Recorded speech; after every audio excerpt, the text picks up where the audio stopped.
ನಮಸ್ತೆ ಸ್ನೇಹಿತರೆ, ಇವತ್ತು ನಾವು ಪ್ರಥಮ BA ರಾಜ್ಯಶಾಸ್ತ್ರದಲ್ಲಿ ಸಂಪೂರ್ಣವಾಗಿ ಬ್ಲಾಕ್ 4ರಲ್ಲಿ ಬರುವಂತಹ ಮುಖ್ಯವಾದಂತಹ ಪ್ರಶ್ನೆಗಳ ಪಾಯಿಂಟ್ಸ್ಗಳನ್ನು ತಿಳ್ಕೊಳ್ಳುವ, ಅದರ ಜೊತೆಗೆ ವಿವರಣೆಯನ್ನು ಕೂಡ ನಾವು ತಿಳಿತಾ ಹೋಗುವ.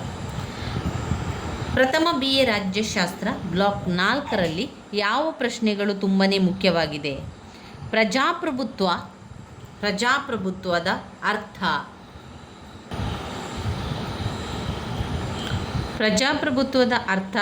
ಪ್ರಜಾಪ್ರಭುತ್ವದ ಸ್ವರೂಪದ ಬಗ್ಗೆ ಎಲ್ಲ ತಿಳ್ಕೊಳ್ಳುವ. ಅದೇ ರೀತಿ ಸಮತಾವಾದದ ಮೂಲತತ್ವಗಳು ಈಗಾಗಲೇ ನಾವು ಒಮ್ಮೆ ತಿಳ್ಕೊಂಡಿದ್ದೇವೆ, ಆದರೆ ಮತ್ತೊಮ್ಮೆ ಸಂಪೂರ್ಣವಾಗಿ ರಾಜ್ಯಶಾಸ್ತ್ರದ ಬ್ಲಾಕ್ 4ರಲ್ಲಿ ನಾವಿರುವುದರಿಂದ ಅದನ್ನು ಜೊತೆಯಾಗಿ ಓದ್ತಾ ಹೋಗುವ. ಸಮಾಜವಾದದ ಅರ್ಥ, ಸಮಾಜವಾದದ ವಿಷಯಗಳಲ್ಲಿ ಬರುವಂಥ ಮುಖ್ಯವಾದ ಪ್ರಶ್ನೆಯನ್ನು ನೋಡ್ಕೊಳ್ಳೋ. ಅದಾದಮೇಲೆ ಕಲ್ಯಾಣ ರಾಜ್ಯದ ಪರಿಕಲ್ಪನೆ, ವೆರಿ ಇಂಪಾರ್ಟೆಂಟ್ ಆಗಿರುವಂಥ ಒಂದು ಪ್ರಶ್ನೆ ಕಲ್ಯಾಣ ರಾಜ್ಯದ ಬಗ್ಗೆ. ಅದಾದಮೇಲೆ ಸಾಮಾಜಿಕ ನ್ಯಾಯ, ಗಾಂಧಿ ಮತ್ತು ಅಂಬೇಡ್ಕರ್ ಅವರ ನಿಲುವು, ಇದು ಕೂಡ ನಾವು ಪ್ರತ್ಯೇಕವಾಗಿ ತಿಳ್ಕೊಂಡಿದ್ದೇವೆ. ಅಂದರೆ ಜೊತೆಯಾಗಿ ಬ್ಲಾಕ್ 4ರನ್ನು ಓದಬೇಕಾದ್ರೆ ಅದನ್ನು ಎಲ್ಲವನ್ನು ಕೂಡ ಜೊತೆಯಾಗಿ ಕಲಿತಾ ಹೋಗುವ. ಪ್ರಥಮ BA ರಾಜ್ಯಶಾಸ್ತ್ರ. ಮೊದಲಿಗೆ ನಾವು ಪ್ರಜಾಪ್ರಭುತ್ವದ ಅರ್ಥ ಮತ್ತು ವ್ಯಾಖ್ಯೆಗಳನ್ನು ತಿಳ್ಕೊಳ್ಳುವ. ಪ್ರಜಾಪ್ರಭುತ್ವ ಅಂದರೆ ಏನು? ಪ್ರಜಾಪ್ರಭುತ್ವ ಅಂದರೆ ಜಗತ್ತಿನಾದ್ಯಂತ ಅತ್ಯಂತ ಜನಪ್ರಿಯ ಸರಕಾರ ಆಗಿದೆ. ನಮ್ಮ ಜಗತ್ತಿನಲ್ಲಿರುವಂತಹ ಅತ್ಯಂತ ಒಂದು ಜನಪ್ರಿಯವಾದ ಸರಕಾರ ಅಂದರೆ ಏನು? ಪ್ರಜಾಪ್ರಭುತ್ವ ಎನ್ನುವಂಥದ್ದು ಪ್ರಜೆಗಳಿಂದ ಪ್ರಜೆಗಳಿಗಾಗಿ ಇರುವಂತಹ ಸರಕಾರ. ಪ್ರಜೆಗಳಿಂದ ಪ್ರಜೆಗಳಿಗಾಗಿ ಇರುವಂತಹ ಸರಕಾರ ಆಗಿರುವಂಥದ್ದು ಪ್ರಜಾಪ್ರಭುತ್ವವಾಗಿರುವಂಥದ್ದು. ಇದು ಪ್ರಜೆಗಳ ಸರಕಾರ, ಪ್ರಜೆಗಳ ಸಾರ್ವಭೌಮರು. ಇಲ್ಲಿ ಯಾರು ಸಾರ್ವಭೌಮರು? ಪ್ರಜೆಗಳೇ ಸಾರ್ವಭೌಮರಾಗಿರ್ತಾರೆ. ಪ್ರಜಾಪ್ರಭುತ್ವದ ಬಗೆಗೆ ಹಲವಾರು ಲೇಖಕರು ಬೇರೆ ಬೇರೆ ವ್ಯಾಖ್ಯೆಗಳನ್ನು ನೀಡಿದ್ದಾರೆ. ಆ ವ್ಯಾಖ್ಯೆಗಳಲ್ಲಿ ಯಾವ ರೀತಿ ವ್ಯಾಖ್ಯೆಗಳನ್ನು ಕೊಟ್ಟಿದ್ದಾರೆ ಅಂತ ನೋಡ್ತಾ ಹೋಗುವ. ಸರಳವಾಗಿ ಅದನ್ನು ಅರ್ಥ ಮಾಡುವುದಾದರೆ, ಪ್ರಜಾಪ್ರಭುತ್ವ ಎನ್ನುವಂಥದ್ದನ್ನು ಸರಳವಾಗಿ ಅರ್ಥ ಮಾಡುವುದಾದರೆ, ಪ್ರಜೆಗಳಿಂದಲೇ ಮತ್ತು ಪ್ರಜೆಗಳಿಗಾಗಿ, ಪ್ರಜೆಗಳಿಂದ ಪ್ರಜೆಗಳಿಗಾಗಿ ಇರುವಂತಹ ಸರಕಾರ ಇದೆಯಲ್ಲ, ಅದನ್ನು ನಾವು ಪ್ರಜಾಪ್ರಭುತ್ವ ಅಂತ ಕರೆಯುವಂಥದ್ದು. ವ್ಯಾಖ್ಯೆಗಳಲ್ಲಿ ನಾವು ನೋಡುವುದಾದರೆ ಗಿಡ್ಡಿಂಗ್ಸ್ ಅವರ ಪ್ರಕಾರ, ಗಿಡ್ಡಿಂಗ್ಸ್ ಏನು ಹೇಳ್ತಾರೆ? ಗಿಡ್ಡಿಂಗ್ಸ್ ಅವರು ಏನು ಹೇಳ್ತಾ ಇದ್ದಾರೆ? ಪ್ರಜಾಪ್ರಭುತ್ವ ಎನ್ನುವಂಥದ್ದು, ಪ್ರಜಾಪ್ರಭುತ್ವ ಒಂದು ಸರಕಾರದ ಸ್ವರೂಪ. ಅವರ ಪ್ರಕಾರ ಪ್ರಜಾಪ್ರಭುತ್ವ ಎನ್ನುವಂಥದ್ದು ಸರಕಾರದ ಸ್ವರೂಪ ಅಥವಾ ಒಂದು ರಾಜ್ಯದ ಸ್ವರೂಪ, ಅಥವಾ ಒಂದು ಸಮಾಜದ ಸ್ವರೂಪ, ಇಲ್ಲವೇ ಆ ಮೂರರ ಸಂಕೀರ್ಣ ಸ್ವರೂಪ ಅಂತ ಹೇಳ್ತಾ ಇದ್ದಾರೆ. ಗಿಡ್ಡಿಂಗ್ಸ್ ಅವರ ಪ್ರಕಾರ ಪ್ರಜಾಪ್ರಭುತ್ವ ಒಂದು ಸರಕಾರದ ಸ್ವರೂಪ ಅಥವಾ ಒಂದು ರಾಜ್ಯದ ಸ್ವರೂಪ ಅಥವಾ ಒಂದು ಸಮಾಜದ ಸ್ವರೂಪ ಅಂತ ಗಿಡ್ಡಿಂಗ್ಸ್ ಅವರು ಹೇಳಿರುವಂಥದ್ದು. ಇನ್ನು ನೀವು ಇದರಲ್ಲಿ ವ್ಯಾಖ್ಯೆಗಳನ್ನು ಓದಬೇಕಾದ್ರೆ ತುಂಬಾ ವ್ಯಾಖ್ಯೆಗಳನ್ನು ಅವರು ಕೊಟ್ಟಿರ್ತಾರೆ. ನಮಗೆ ಸುಲಭವಾಗುವಂತಹ, ನಿಮಗೆ ಯಾವುದು ಸುಲಭ ಆಗ್ತದೆ ಅದನ್ನು ನೋಡಿಕೊಂಡು ನೀವು ಆ ಒಂದು ವ್ಯಾಖ್ಯೆಗಳನ್ನು ಕಲಿತಾ ಹೋದ್ರಾಯಿತು. ತುಂಬ ದೊಡ್ಡದಾದ ವ್ಯಾಖ್ಯೆಗಳು ಬೇಡ, ಆದಷ್ಟು ಚಿಕ್ಕದಿರುವಂಥ ವ್ಯಾಖ್ಯೆಗಳನ್ನು ನೋಡಿಕೊಂಡು ನೀವು ಕಲಿಬೇಕಾಗ್ತದೆ. ಯಾಕಂದರೆ ನಮಗೆ ತುಂಬಾ ಬೇರೆ ಬೇರೆ ಪ್ರಶ್ನೆಗಳ ವ್ಯಾಖ್ಯೆಗಳೆಲ್ಲ ಓದಲಿಕ್ಕಿರೋದ್ರಿಂದ ನಾವು ಆದಷ್ಟು ಚಿಕ್ಕದಾಗಿರುವಂಥ ವ್ಯಾಖ್ಯೆಗಳನ್ನು ಆಯ್ಕೆ ಮಾಡಿಕೊಂಡು ಓದಿದರೆ ತುಂಬಾ ಒಳ್ಳೆಯದು. ನಾವು ಅದರಲ್ಲಿ ಯಾವುದಿದೆ ಅಂತ ನೋಡಿಕೊಂಡು ನೀವು ಆಯ್ಕೆ ಮಾಡಿಕೊಂಡು ಓದ್ಕೊಳ್ತಾ ಹೋಗಿ.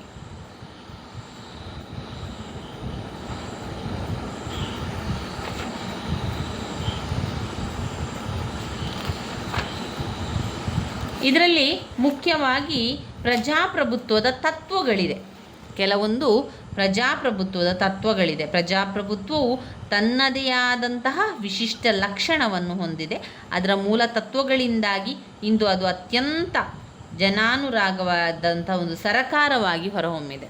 ಈಗ ಪ್ರಜಾಪ್ರಭುತ್ವದಲ್ಲಿ ಕೆಲವೊಂದು ಮೂಲ ತತ್ವಗಳನ್ನು ಕಾಣ್ಬೋದು. ಆ ಮೂಲ ತತ್ವಗಳು 12 ಮೂಲ ತತ್ವಗಳನ್ನು ಹೊಂದಿದೆ. ಹಾಗೆ ಪ್ರೊಫೆಸರ್ BK ಗೋಖಲೆ ಅವರು ಪ್ರಜಾಪ್ರಭುತ್ವ ಮೂಲ ತತ್ವಗಳನ್ನು ಬೇರೆ ರೀತಿಯಲ್ಲಿ ವಿವರಿಸಿದ್ದಾರೆ.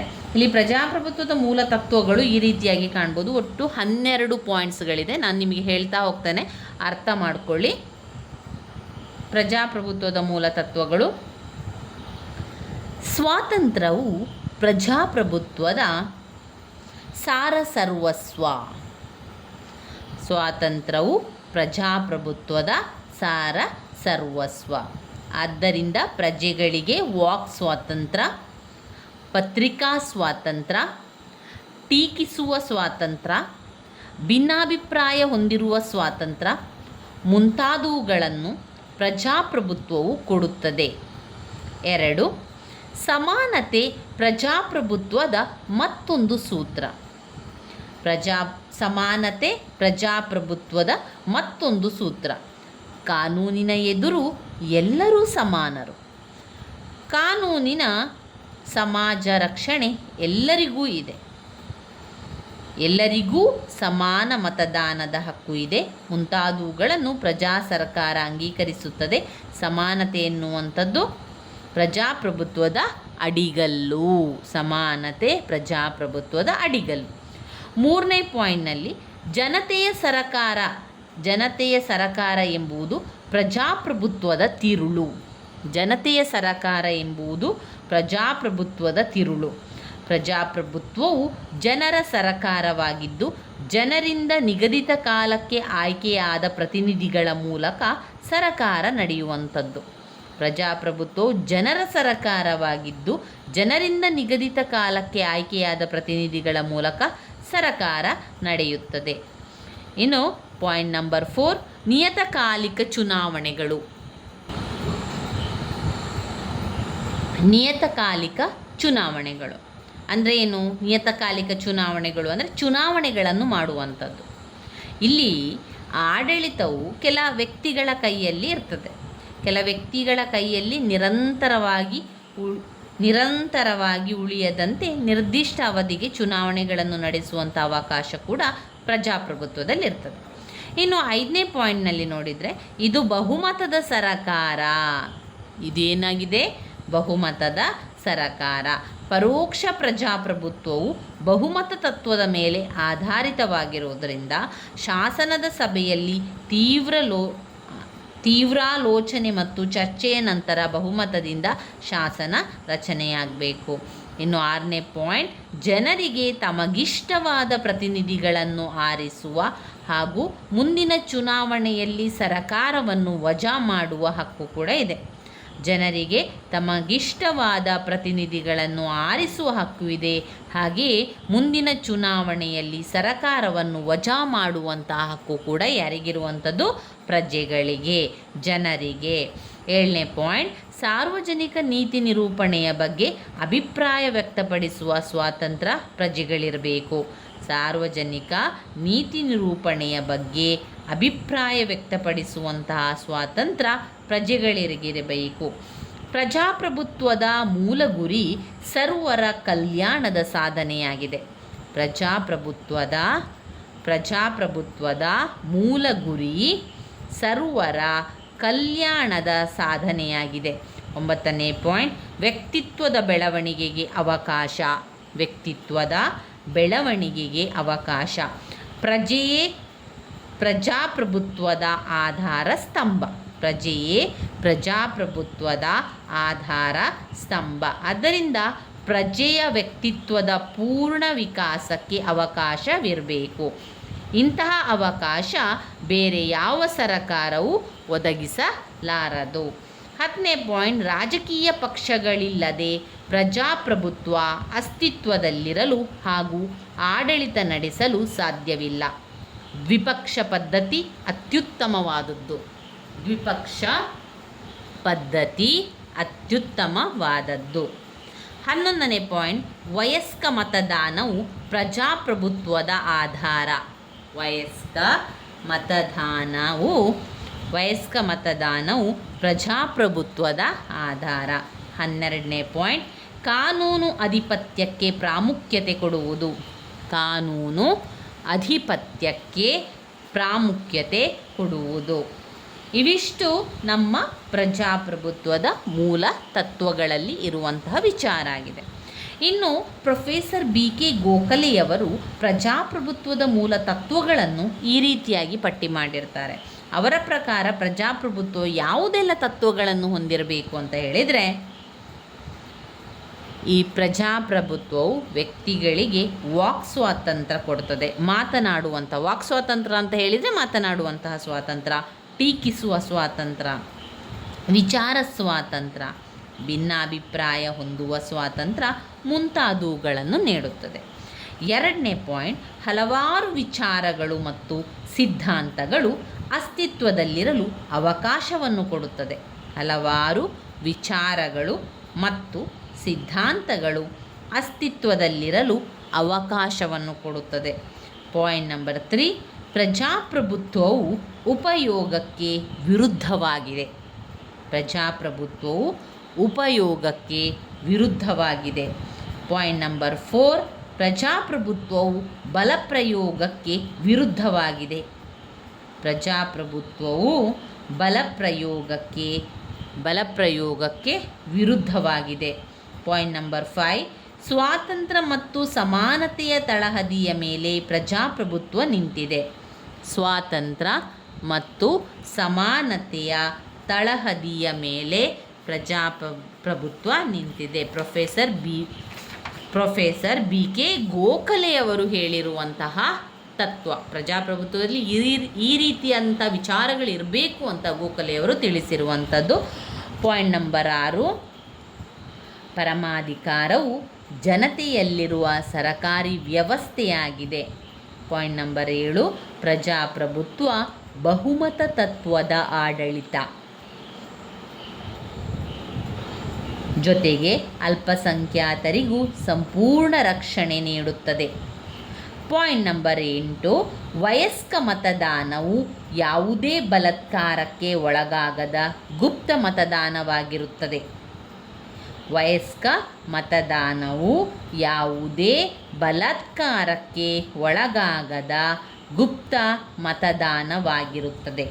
ಪಾಯಿಂಟ್ ನಂಬರ್ 9, ಜನರ ಸಮ್ಮತಿಯಿಂದ ರಚಿತವಾದ ಸಂವಿಧಾನಕ್ಕನುಗುಣವಾಗಿ ನಡೆಯುವ ಸಂವಿಧಾನಾತ್ಮಕ ಸರಕಾರವಿರುತ್ತದೆ. ಪಾಯಿಂಟ್ ನಂಬರ್ 10, ಪ್ರಜಾಪ್ರಭುತ್ವವು ಎಲ್ಲರಿಗೂ ಸಾಕಷ್ಟು ಅವಕಾಶಗಳನ್ನು ಒದಗಿಸುತ್ತದೆ.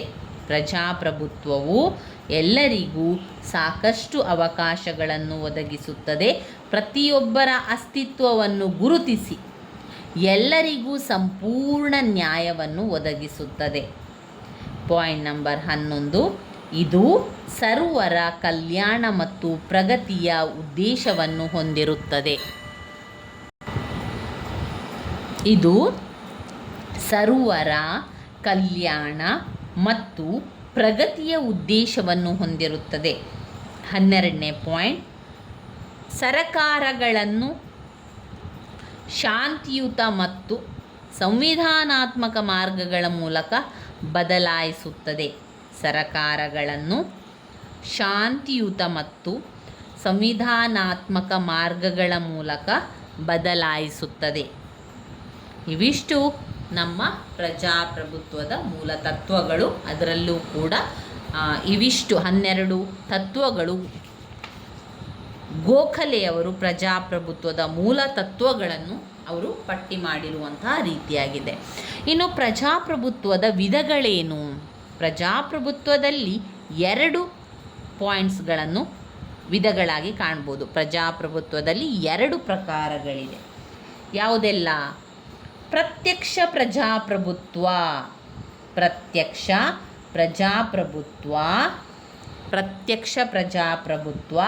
ಅಥವಾ ನೇರ ಪ್ರಜಾಪ್ರಭುತ್ವ.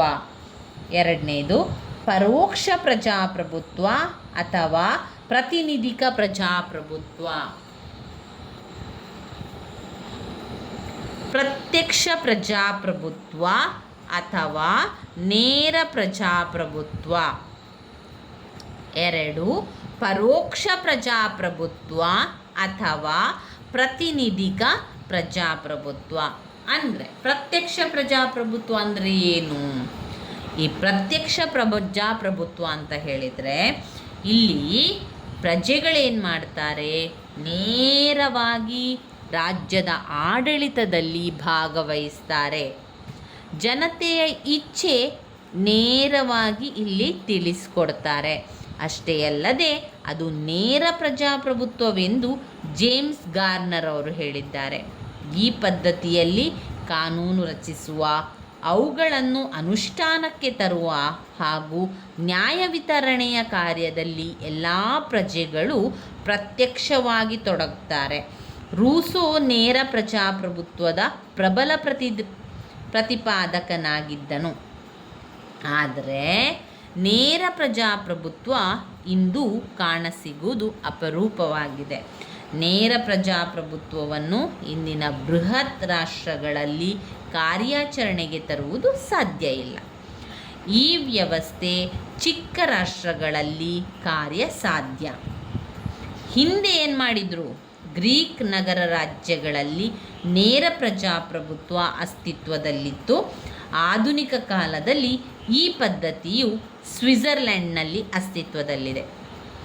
ಅಲ್ಲಿ ಕ್ಯಾಂಟನ್ಗಳಲ್ಲಿ ಅಂದರೆ ರಾಜ್ಯಗಳು ಒಂದು ವಿಶಿಷ್ಟ ರೀತಿಯನ್ನು ನೇರ ಆಡಳಿತ ಅಂದರೆ ಕಾಟನ್ಗಳಲ್ಲಿ ಬಯಲು ವಾರ್ಷಿಕ ಮಹಾಸಭೆಯ ಮೂಲಕ ಆಡಳಿತ ನಿರ್ವಹಣೆ ಕೂಡ ಮಾಡ್ತಾಯಿದ್ರು. ಇದನ್ನು ನಾವು ಪ್ರತ್ಯಕ್ಷ ಪ್ರಜಾಪ್ರಭುತ್ವ ಅಂತ ಹೇಳುವಂಥದ್ದು.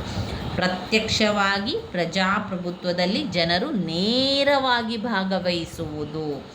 ಉತ್ತಮ ಆಡಳಿತ ಸಾಧ್ಯವಾಗುವುದಲ್ಲದೆ ಸಮಸ್ಯೆ ಕೂಡ ಏನಾಗ್ತದೆ, ತುಂಬಾ ಬೇಗ ಪರಿಹಾರ ಕೂಡ ಆಗ್ತದೆ ಹಾಗೂ ಜನರ ರಾಜಕೀಯ ಪ್ರಜ್ಞೆಯೂ ಕೂಡ ಹೆಚ್ಚಾಗ್ತಾ ಹೋಗ್ತದೆ. ಇನ್ನು ಪರೋಕ್ಷ ಅಥವಾ ಪ್ರತಿನಿಧಿಕ ಪ್ರಜಾಪ್ರಭುತ್ವ. ಪರೋಕ್ಷ ಅಥವಾ ಪ್ರತಿನಿಧಿಕ ಪ್ರಜಾಪ್ರಭುತ್ವ.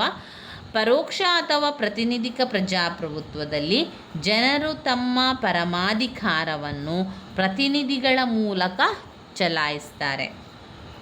ಜನರು ನಿರ್ದಿಷ್ಟ ಅವಧಿಗಾಗಿ ತಾವು ಆಯ್ಕೆ ಮಾಡಿದ ಪ್ರತಿನಿಧಿಗಳ ಮೂಲಕ ಆಳ್ವಿಕೆ ನಡೆಸುವುದೇ ಪರೋಕ್ಷ ಅಥವಾ ಪ್ರಾತಿನಿಧಿಕ ಪ್ರಜಾಪ್ರಭುತ್ವ.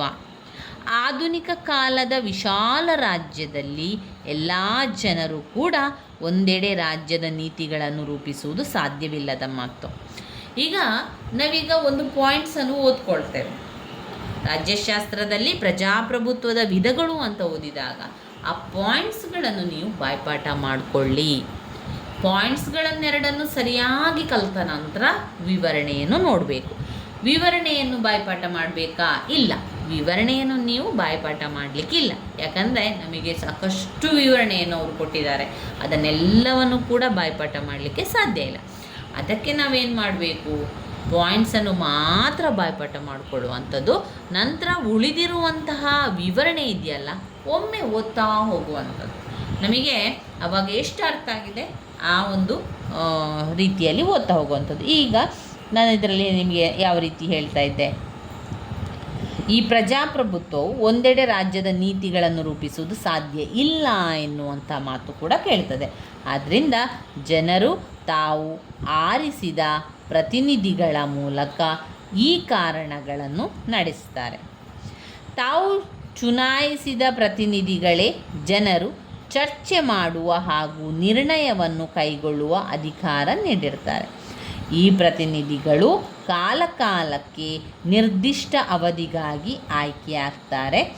ಸಮಗ್ರ ಜನತೆ ಅಥವಾ ಅದರ ಬಹುಸಂಖ್ಯಾತ ಭಾಗ ನಿರ್ದಿಷ್ಟ ಅವಧಿಗಾಗಿ ತಾವು ಚುನಾಯಿಸಿದ ಪ್ರತಿನಿಧಿಗಳ ಮೂಲಕ ಆಳ್ವಿಕೆ ನಡೆಸುವುದೇ ಪ್ರಾತಿನಿಧಿಕ ಪ್ರಜಾಪ್ರಭುತ್ವ ಎಂದು ಜೆ.ಎಸ್. ಮಿಲ್ ಅವರು ಹೇಳಿದ್ದಾರೆ.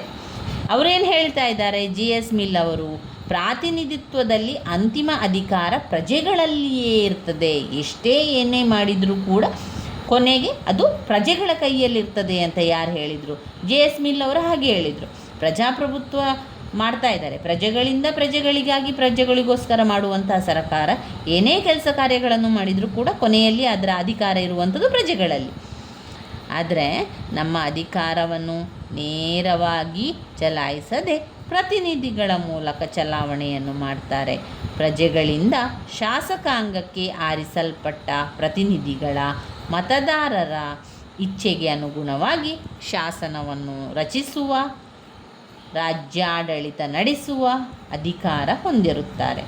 ಪ್ರಜೆಗಳು ಪರೋಕ್ಷವಾಗಿ ರಾಜ್ಯದ ಆಡಳಿತದಲ್ಲಿ ಪಾಲ್ಗೊಳ್ಳುವುದು ಇಂದಿನ ಪ್ರಜಾಪ್ರಭುತ್ವದ ಲಕ್ಷಣಗಳಾಗಿದೆ.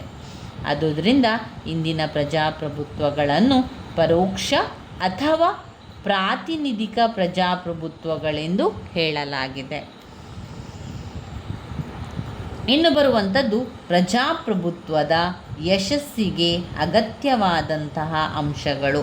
ಪ್ರಜಾಪ್ರಭುತ್ವದ ಯಶಸ್ಸಿಗೆ ಅಗತ್ಯವಾದಂತಹ ಅಂಶಗಳು ನಮಗೆ ಅಷ್ಟೊಂದು ಮುಖ್ಯವಾದದ್ದು ಅಲ್ಲ. ನಾವು ಮುಂದಿನ ಪ್ರಶ್ನೆಗೆ ಹೋಗುವ. ಮುಂದಿನ ಪ್ರಶ್ನೆ ವೆರಿ ಇಂಪಾರ್ಟೆಂಟ್ ಆಗಿರುವಂತಹ ಒಂದು ಪ್ರಶ್ನೆ. 5 ಅಂಕಕ್ಕೆ ಅಥವಾ 10 ಅಂಕಕ್ಕೆ ಕೇಳುವಂತಹ ಪ್ರಶ್ನೆ, ಪ್ರಜಾಪ್ರಭುತ್ವದ ಗುಣಗಳು.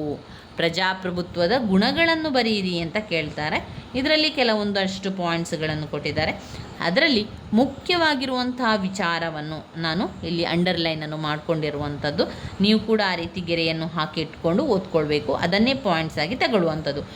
ಅವರು ಕೊಟ್ಟಿರುವಂಥ ಎಲ್ಲ ವಿವರಣೆಯನ್ನು ಕೂಡ ನಾವು ಪಾಯಿಂಟ್ಸ್ ಆಗಿ ತಗೊಳ್ಬೇಕು ಅಂತ ಇಲ್ಲ. ಅದರಲ್ಲಿ ಕೆಲವೊಂದಿಷ್ಟು ಮುಖ್ಯವಾದಂತಹ ವಿಚಾರಗಳನ್ನು, ಮುಖ್ಯವಾದಂತಹ ಒಂದು ವಿವರಣೆ ಏನಿದೆ ಅದನ್ನು ಮಾತ್ರ ಗುರುತನ್ನು ಹಾಕ್ಕೊಂಡು ಓದ್ಕೊಂಡ್ರೆ ನಮಗೆ ತುಂಬಾ ಸುಲಭ ಆಗ್ತದೆ. ಪ್ರಜಾಪ್ರಭುತ್ವದ ಗುಣಗಳು. ಪ್ರಜಾಪ್ರಭುತ್ವವೇ ಸರ್ವಶ್ರೇಷ್ಠ ಆಡಳಿತ ವಿಧಾನ ಅಂತ ಬೆಂತಾಮ್ ಅವರು ಹೇಳಿದ್ದಾರೆ. ಬೆಂತಾಮ್ ಅವರ ಪ್ರಕಾರ ಪ್ರಜಾಪ್ರಭುತ್ವವೇ ಸರ್ವಶ್ರೇಷ್ಠ ಆಡಳಿತ ವಿಧಾನವಾಗಿರುವಂಥದ್ದು. ಪ್ರಜಾಪ್ರಭುತ್ವದ ಗುಣಗಳಲ್ಲಿ ಮೊದಲನೆಯ ಪಾಯಿಂಟ್, ವ್ಯಕ್ತಿ ಸ್ವಾತಂತ್ರ್ಯಕ್ಕೆ ಮಾನ್ಯತೆ. ವ್ಯಕ್ತಿ ಸ್ವಾತಂತ್ರ್ಯಕ್ಕೆ ಮಾನ್ಯತೆ. ಈ ಒಂದು ಪದ್ಧತಿಯಲ್ಲಿ ಸ್ವಾತಂತ್ರ್ಯವನ್ನು ಇನ್ನಾವ ರೀತಿಯ ಸರ್ಕಾರವು ಒದಗಿಸದು. ಪ್ರಜಾಪ್ರಭುತ್ವವು ಪ್ರಜೆಗಳ ಹಕ್ಕು ಮತ್ತು ಸ್ವಾತಂತ್ರ್ಯಗಳ ರಕ್ಷಕನಾಗಿದೆ ಅಂತ ಹೇಳ್ಬೋದು. ಎರಡನೇ ಪಾಯಿಂಟ್, ಸಮಾನತೆಯನ್ನು ಮಾನ್ಯ ಮಾಡುತ್ತದೆ. ಏನು ಮಾಡ್ತದೆ ಅದು? ಸಮಾನತೆಯನ್ನು ಮಾನ್ಯ ಮಾಡುತ್ತದೆ. ವ್ಯಕ್ತಿತ್ವದ ವಿಕಾಸಕ್ಕೆ ಸ್ವಾತಂತ್ರ್ಯ ಮತ್ತು ಸ್ವಾತಂತ್ರ್ಯಗಳ ರಕ್ಷಕನಾಗಿದೆ ಅಂತ ಹೇಳ್ಬೋದು. ಸಮಾನತೆಯನ್ನು ಮಾನ್ಯ ಮಾಡುತ್ತದೆ, ಅದರಲ್ಲಿ ವ್ಯಕ್ತಿತ್ವದ ವಿಕಾಸಕ್ಕೆ ಸ್ವಾತಂತ್ರ್ಯ ಮತ್ತು ಸ್ವಾತಂತ್ರ್ಯಗಳ ರಕ್ಷಕನಾಗಿದೆ ಅಂತ ಹೇಳುವಂಥದ್ದು. ಮೂರನೇ ಪಾಯಿಂಟ್, ಸಮಾಜದ ಕಲ್ಯಾಣವೇ ಪ್ರಜಾಪ್ರಭುತ್ವದ ಪರಮ ಗುರಿಯಾಗಿದೆ. ಸಮಾಜದ ಕಲ್ಯಾಣವೇ ಪ್ರಜಾಪ್ರಭುತ್ವದ ಪರಮ ಗುರಿ. ಪ್ರಜೆಗಳ ಕ್ಷೇಮ ಇರ್ಬೋದು, ಪ್ರಜೆಗಳ ಕಲ್ಯಾಣದ ಕಡೆಗೆ ತೀವ್ರವಾದ ಗಮನವನ್ನು ಹರಿಸುವಂತಹ ಸರಕಾರ ಅಂತ ಹೇಳಿದರೆ ಪ್ರಜಾ ಸರಕಾರ. ಪಾಯಿಂಟ್ ನಂಬರ್ 4, ರಾಜಕೀಯ ಶಿಕ್ಷಣ ನೀಡುತ್ತದೆ. ಒಂದು ಪಾಯಿಂಟ್ ನಂಬರ್ 1 ವ್ಯಕ್ತಿ ಸ್ವಾತಂತ್ರ್ಯಕ್ಕೆ ಮಾನ್ಯತೆ. ಪಾಯಿಂಟ್ ನಂಬರ್ 2 ಸಮಾನತೆಯನ್ನು ಮಾನ್ಯ ಮಾಡುತ್ತದೆ. ಪಾಯಿಂಟ್ ನಂಬರ್ 3 ಸಮಾಜದ ಕಲ್ಯಾಣವೇ ಪ್ರಜಾಪ್ರಭುತ್ವದ ಪರಮ ಗುರಿ. ಪಾಯಿಂಟ್ ನಂಬರ್ 4 ರಾಜಕೀಯ ಶಿಕ್ಷಣವನ್ನು ನೀಡುತ್ತದೆ. ಪ್ರಜಾಪ್ರಭುತ್ವದಲ್ಲಿ ಸರಕಾರದ ನಿರ್ವಹಣೆ ಜನರ ಕೈಯಲ್ಲಿರುವುದರಿಂದ ಅವರಿಗೆ ರಾಜಕೀಯ ಶಿಕ್ಷಣವನ್ನು ನೀಡುತ್ತದೆ. ಚುನಾವಣೆ ಪ್ರಚಾರದ ವೇಳೆಯಲ್ಲಿ ಹರಡುವ ಕರಪತ್ರಗಳು, ಮುಖಂಡರ ಭಾಷಣಗಳು, ವಿವಿಧ ರಾಜಕೀಯ ಪಕ್ಷಗಳ ಪ್ರಣಾಳಿಕೆಗಳು, ಸಾಮಾಜಿಕ ವೇದಿಕೆಗಳು, ಸಾರ್ವಜನಿಕ ಸಭೆಗಳು ಇವೇ ಮುಂತಾದವುಗಳ ಮೂಲಕ ಪ್ರಜೆಗಳಿಗೆ ರಾಜಕೀಯ ಶಿಕ್ಷಣವನ್ನು ಕೂಡ ದೊರೆಯುತ್ತದೆ. ಪ್ರಜಾಪ್ರಭುತ್ವವು ಜನತಾ ಶಿಕ್ಷಣದ ಮಹಾವಿದ್ಯಾಲಯ ಎಂದು ಗೆಟೆಲ್ ಅವರು ಹೇಳಿದ್ದಾರೆ. C.D. ಬರ್ನ್ಸ್ ತಿಳಿಸಿರುವಂತೆ ಎಲ್ಲ ಬಗೆಯ ಸರಕಾರವು ಒಂದು ರೀತಿಯ ಶಿಕ್ಷಣವೇ. ಉತ್ತಮ ಶಿಕ್ಷಣವೆಂದರೆ ಸ್ವಯಂ ಶಿಕ್ಷಣವಾದ್ದರಿಂದ ಉತ್ತಮ ಸರಕಾರವೆಂದರೆ ಸ್ವಯಂ ಸರಕಾರ. ಇದೇ ಪ್ರಜಾಸತ್ತಾತ್ಮಕ ಸರಕಾರ. ಆದ್ದರಿಂದಲೇ ಪ್ರಜಾಪ್ರಭುತ್ವವು ಪ್ರಜೆಗಳಿಗೆ ರಾಜಕೀಯ ತರಬೇತು ನೀಡುವ ಒಂದು ಪಾಠಶಾಲೆಯಾಗಿದೆ ಎಂದು ಹೇಳಲಾಗಿದೆ. ಇನ್ನು ಪಾಯಿಂಟ್ ನಂಬರ್ 5, ಅದರಲ್ಲಿ ಪ್ರಜಾಪ್ರಭುತ್ವವು ಜವಾಬ್ದಾರಿ ಸರಕಾರ. ಪ್ರಜಾಪ್ರಭುತ್ವ ಏನಾಗಿದೆ? ಅದು ಜವಾಬ್ದಾರಿ ಸರಕಾರ ಆಗಿದೆ. ತನ್ನ ಎಲ್ಲ ವ್ಯವಹಾರಗಳಿಗೆ, ಎಲ್ಲ ಕಾರ್ಯಗಳಿಗೆ ಜನತೆಗೆ ಹೊಣೆಯಾಗಿದೆ. ಪಾಯಿಂಟ್ ನಂಬರ್ 6, ರಾಷ್ಟ್ರೀಯತೆಯನ್ನು ಉತ್ತೇಜಿಸುತ್ತದೆ. ಏನು ಮಾಡ್ತದೆ? ರಾಷ್ಟ್ರೀಯತೆಯನ್ನು ಉತ್ತೇಜಿಸ್ತದೆ. ಯಾಕಂದರೆ ಪ್ರಜಾ ಸರಕಾರ ತಮ್ಮದೇ ಆದ ಸರಕಾರ ಆಗಿರೋದ್ರಿಂದ ರಾಷ್ಟ್ರವು ತಮ್ಮದು, ಈ ಸರಕಾರವು ತಾವು ರಚಿಸಿದ ಸರಕಾರ ಎಂಬ ಗಾಢವಾದ ಭಾವನೆ ಕೂಡ ಬೆಳೆಯುವುದು. ಪಾಯಿಂಟ್ ನಂಬರ್ 7, ಈ ಪದ್ಧತಿಯಲ್ಲಿ ಶಾಂತಿಯುತ ಬದಲಾವಣೆ ಸಾಧ್ಯ ಇದೆ. ಈ ಪದ್ಧತಿಯಲ್ಲಿ ಶಾಂತಿಯುತ ಬದಲಾವಣೆ ಸಾಧ್ಯವಿದೆ. ಎಂತಹ ಜಟಿಲ ಸಮಸ್ಯೆಗಳೇ ಇರಲಿ, ಶಾಂತ ರೀತಿಯಿಂದ ಚರ್ಚೆ ಮತ್ತು ವಿಚಾರ ವಿನಿಮಯದ ಮೂಲಕ ಬಗೆಹರಿಸುವುದು ಈ ಪದ್ಧತಿಯ ವಿಶಿಷ್ಟ ಗುಣವಾಗಿದೆ. ಈ ಗುಣ ಬೇರಾವುದೇ ಸರಕಾರ ಪದ್ಧತಿಯಲ್ಲಿ ಕೂಡ ಕಂಡುಬರುವುದಿಲ್ಲ. ಪಾಯಿಂಟ್ ನಂಬರ್ 8, ಪ್ರಜಾಪ್ರಭುತ್ವವು ಪ್ರಜೆಗಳಲ್ಲಿ ಸ್ವಾವಲಂಬನೆಯನ್ನು ತರುತ್ತದೆ. ವ್ಯಕ್ತಿಯು ತನ್ನ ಹಿತಾಸಕ್ತಿಗಳನ್ನು ತಾನಾಗಿಯೇ ಬೆಳೆಸಿಕೊಳ್ಳಲು ಅಥವಾ ಈಡೇರಿಸಿಕೊಳ್ಳುವ ಅವಕಾಶಗಳನ್ನು ಪ್ರಜಾಪ್ರಭುತ್ವ ಒದಗಿಸುತ್ತದೆ. JS ಮಿಲ್ ಹೇಳಿರುವಂತೆ ಎಲ್ಲ ಬಗೆಯ ಸರಕಾರಗಳಲ್ಲಿ ಪ್ರಜಾಪ್ರಭುತ್ವವು ಜನರಲ್ಲಿ ಶ್ರೇಷ್ಠವಾದ ರಾಷ್ಟ್ರೀಯ ನೀತಿಯನ್ನು ಅದು ಬೆಳೆಸ್ತದೆ. ಪಾಯಿಂಟ್ ನಂಬರ್ 9, ಸಾಮಾಜಿಕ ಆರ್ಥಿಕ ಭದ್ರತೆಗಳು ಪ್ರಜಾಪ್ರಭುತ್ವದ ಮೌಲ್ಯಗಳು. ಪಾಯಿಂಟ್ ನಂಬರ್ 10, ಜನರಲ್ಲಿ ದೇಶ ಪ್ರೇಮವನ್ನು ಬೆಳೆಸ್ತದೆ. ಜನರಲ್ಲಿ ಏನು ಮಾಡ್ತದೆ? ದೇಶ ಪ್ರೇಮವನ್ನು ಬೆಳೆಸುತ್ತದೆ. ಮಾನವನ ಗೌರವವನ್ನು ಎತ್ತಿ ಹಿಡಿಯುತ್ತದೆ. ಮಾನವನ ಗೌರವವನ್ನು ಎತ್ತಿ ಹಿಡಿಯುತ್ತದೆ. ದೇಶದ ಸ್ವಾತಂತ್ರ್ಯ ರಕ್ಷಿಸಲು ಪ್ರಜೆಗಳನ್ನು ಸರ್ವತ್ಯಾಗ ಬಲಿದಾನಗಳಿಗೂ ಸಿದ್ಧತೆಯನ್ನು ಕೂಡ ಮಾಡ್ತದೆ. ಇದು ಕ್ರಾಂತಿಯ ಅಪಾಯಗಳನ್ನು ಕೂಡ ಕಡಿಮೆ ಮಾಡ್ತದೆ. ಇವಿಷ್ಟು ಪ್ರಜಾಪ್ರಭುತ್ವ ಗುಣಗಳಾಗಿದೆ. ನಾವು ಒಮ್ಮೆಗೆ ಪಾಯಿಂಟ್ಸ್ಗಳನ್ನು ಹೇಳ್ತಾ ಹೋಗುವ. ಪ್ರಜಾಪ್ರಭುತ್ವದ ಗುಣಗಳು: ವ್ಯಕ್ತಿ ಸ್ವಾತಂತ್ರ್ಯಕ್ಕೆ ಮಾನ್ಯತೆ. 2, ಸಮಾನತೆಯನ್ನು ಮಾನ್ಯ ಮಾಡುತ್ತದೆ. 3, ಸಮಾಜದ ಕಲ್ಯಾಣವೇ ಪ್ರಜಾಪ್ರಭುತ್ವದ ಪರಮ ಗುರಿಯಾಗಿದೆ. ಪಾಯಿಂಟ್ ನಂಬರ್ 3, ರಾಜಕೀಯ ಶಿಕ್ಷಣವನ್ನು ನೀಡುತ್ತದೆ. ಪಾಯಿಂಟ್ ನಂಬರ್ 5, ಪ್ರಜಾಪ್ರಭುತ್ವವು ಜವಾಬ್ದಾರಿ ಸರಕಾರವಾಗಿದೆ. ಪ್ರಜಾಪ್ರಭುತ್ವವು ಜವಾಬ್ದಾರಿ ಸರಕಾರವಾಗಿದೆ. ರಾಷ್ಟ್ರೀಯತೆಯನ್ನು ಉತ್ತೇಜಿಸುತ್ತದೆ. ಈ ಪದ್ಧತಿಯಲ್ಲಿ ಶಾಂತಿಯುತ ಬದಲಾವಣೆ ಸಾಧ್ಯ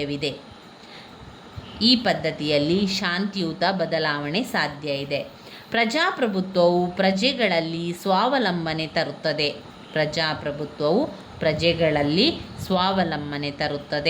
ರಾಷ್ಟ್ರೀಯ ನೀತಿಯನ್ನು ಬೆಳೆಸುತ್ತದೆ.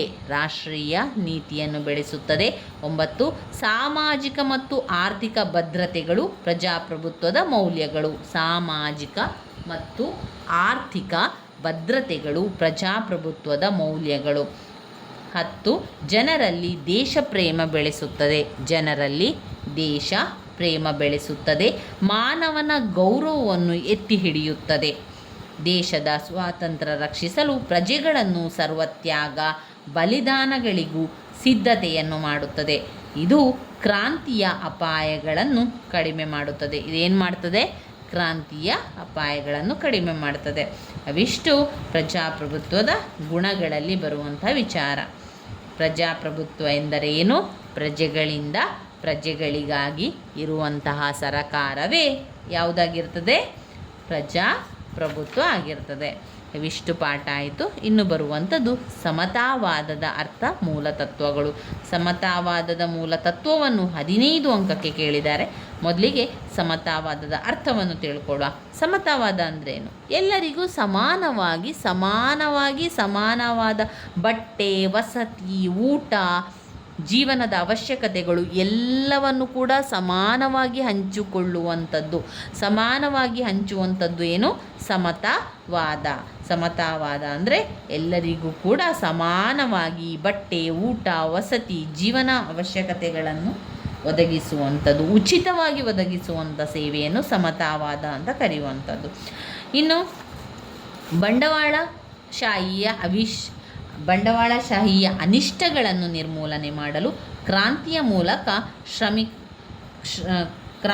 ಮೂಲಕ ಶ್ರಮಿಕರ ಸರ್ವಾಧಿಕಾರವನ್ನು ಸ್ಥಾಪಿಸಿ ನಂತರ ವರ್ಗರಹಿತ ರಾಜ್ಯರಹಿತ ಸಮಾಜ ಸ್ಥಾಪನೆಯ ಸಿದ್ಧಾಂತ ಮತ್ತು ಕಾರ್ಯಕ್ರಮವೇ ಸಮತಾವಾದ ಎಂದು ಕೆಲವು ಬರಹಗಾರರು ಅರ್ಥೈಸಿದ್ದಾರೆ.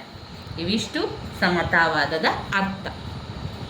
ಇನ್ನು ಸಮತಾವಾದದ ಮೂಲ ತತ್ವಗಳ ಪಾಯಿಂಟ್ಸ್ಗಳನ್ನು ನಾವಿಲ್ಲಿ ತಿಳಿತಾ ಹೋಗುವ. ತಾರ್ಕಿಕ ಭೌತಿಕವಾದ ಅಥವಾ ತಥ್ಯ ಪರಾಮರ್ಶೆ. ತಾರ್ಕಿಕ ಭೌತಿಕವಾದ ಮತ್ತು ಅಥವಾ ತಥ್ಯ ಪರಾಮರ್ಶೆ. ಪಾಯಿಂಟ್ ನಂಬರ್ 2, ಚಾರಿತ್ರಿಕ ಭೌತಿಕವಾದ ಅಥವಾ ಇತಿಹಾಸದ ಆರ್ಥಿಕ ವ್ಯಾಖ್ಯಾನ. ಚಾರಿತ್ರಿಕ ಭೌತಿಕವಾದ ಅಥವಾ ಇತಿಹಾಸದ ಆರ್ಥಿಕ ವ್ಯಾಖ್ಯಾನ. ಪಾಯಿಂಟ್ ನಂಬರ್ 3, ವರ್ಗ ಸಂಘರ್ಷ ಸಿದ್ಧಾಂತ. ವರ್ಗ ಸಂಘರ್ಷ ಸಿದ್ಧಾಂತ.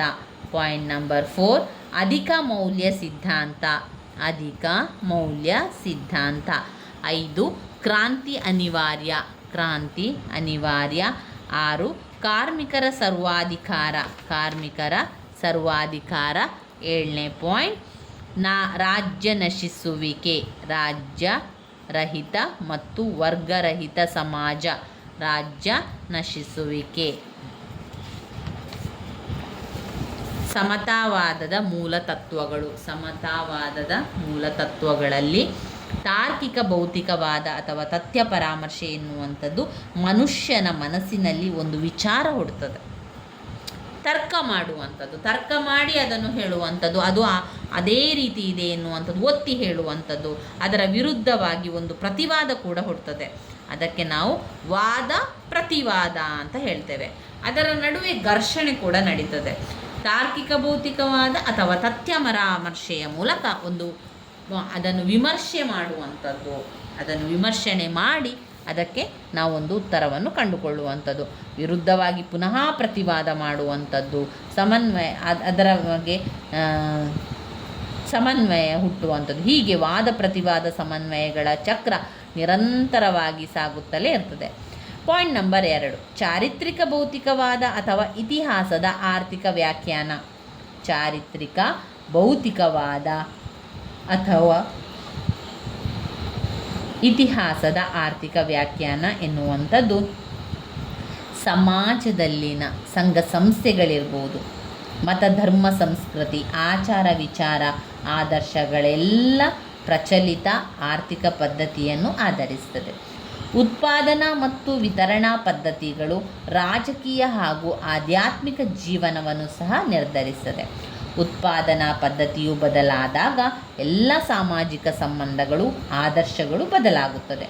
ಪಾಯಿಂಟ್ ನಂಬರ್ 3, ವರ್ಗ ಸಂಘರ್ಷ ಸಿದ್ಧಾಂತ.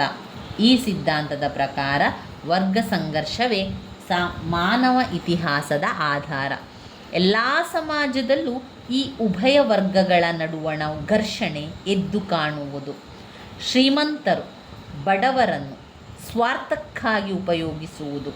ಶ್ರೀಮಂತರು ಸ್ವತಂತ್ರವಾಗಿ, ಬಡವರು ಪರಾಧೀನತೆಯಲ್ಲಿ ಜೀವಿಸುವುದು ಎಲ್ಲ ಸಮಾಜಗಳಲ್ಲಿ ಕಂಡುಬರುವ ಸಂಗತಿ. ಈ ಒಂದು ವಿಧವಾದ ಘರ್ಷಣೆ ಆಧುನಿಕ ಕಾಲದಲ್ಲಿ ಬಂಡವಾಳಗಾರರ ಮತ್ತು ಕಾರ್ಮಿಕರ ನಡುವೆ ನಡೆಯುತ್ತದೆ.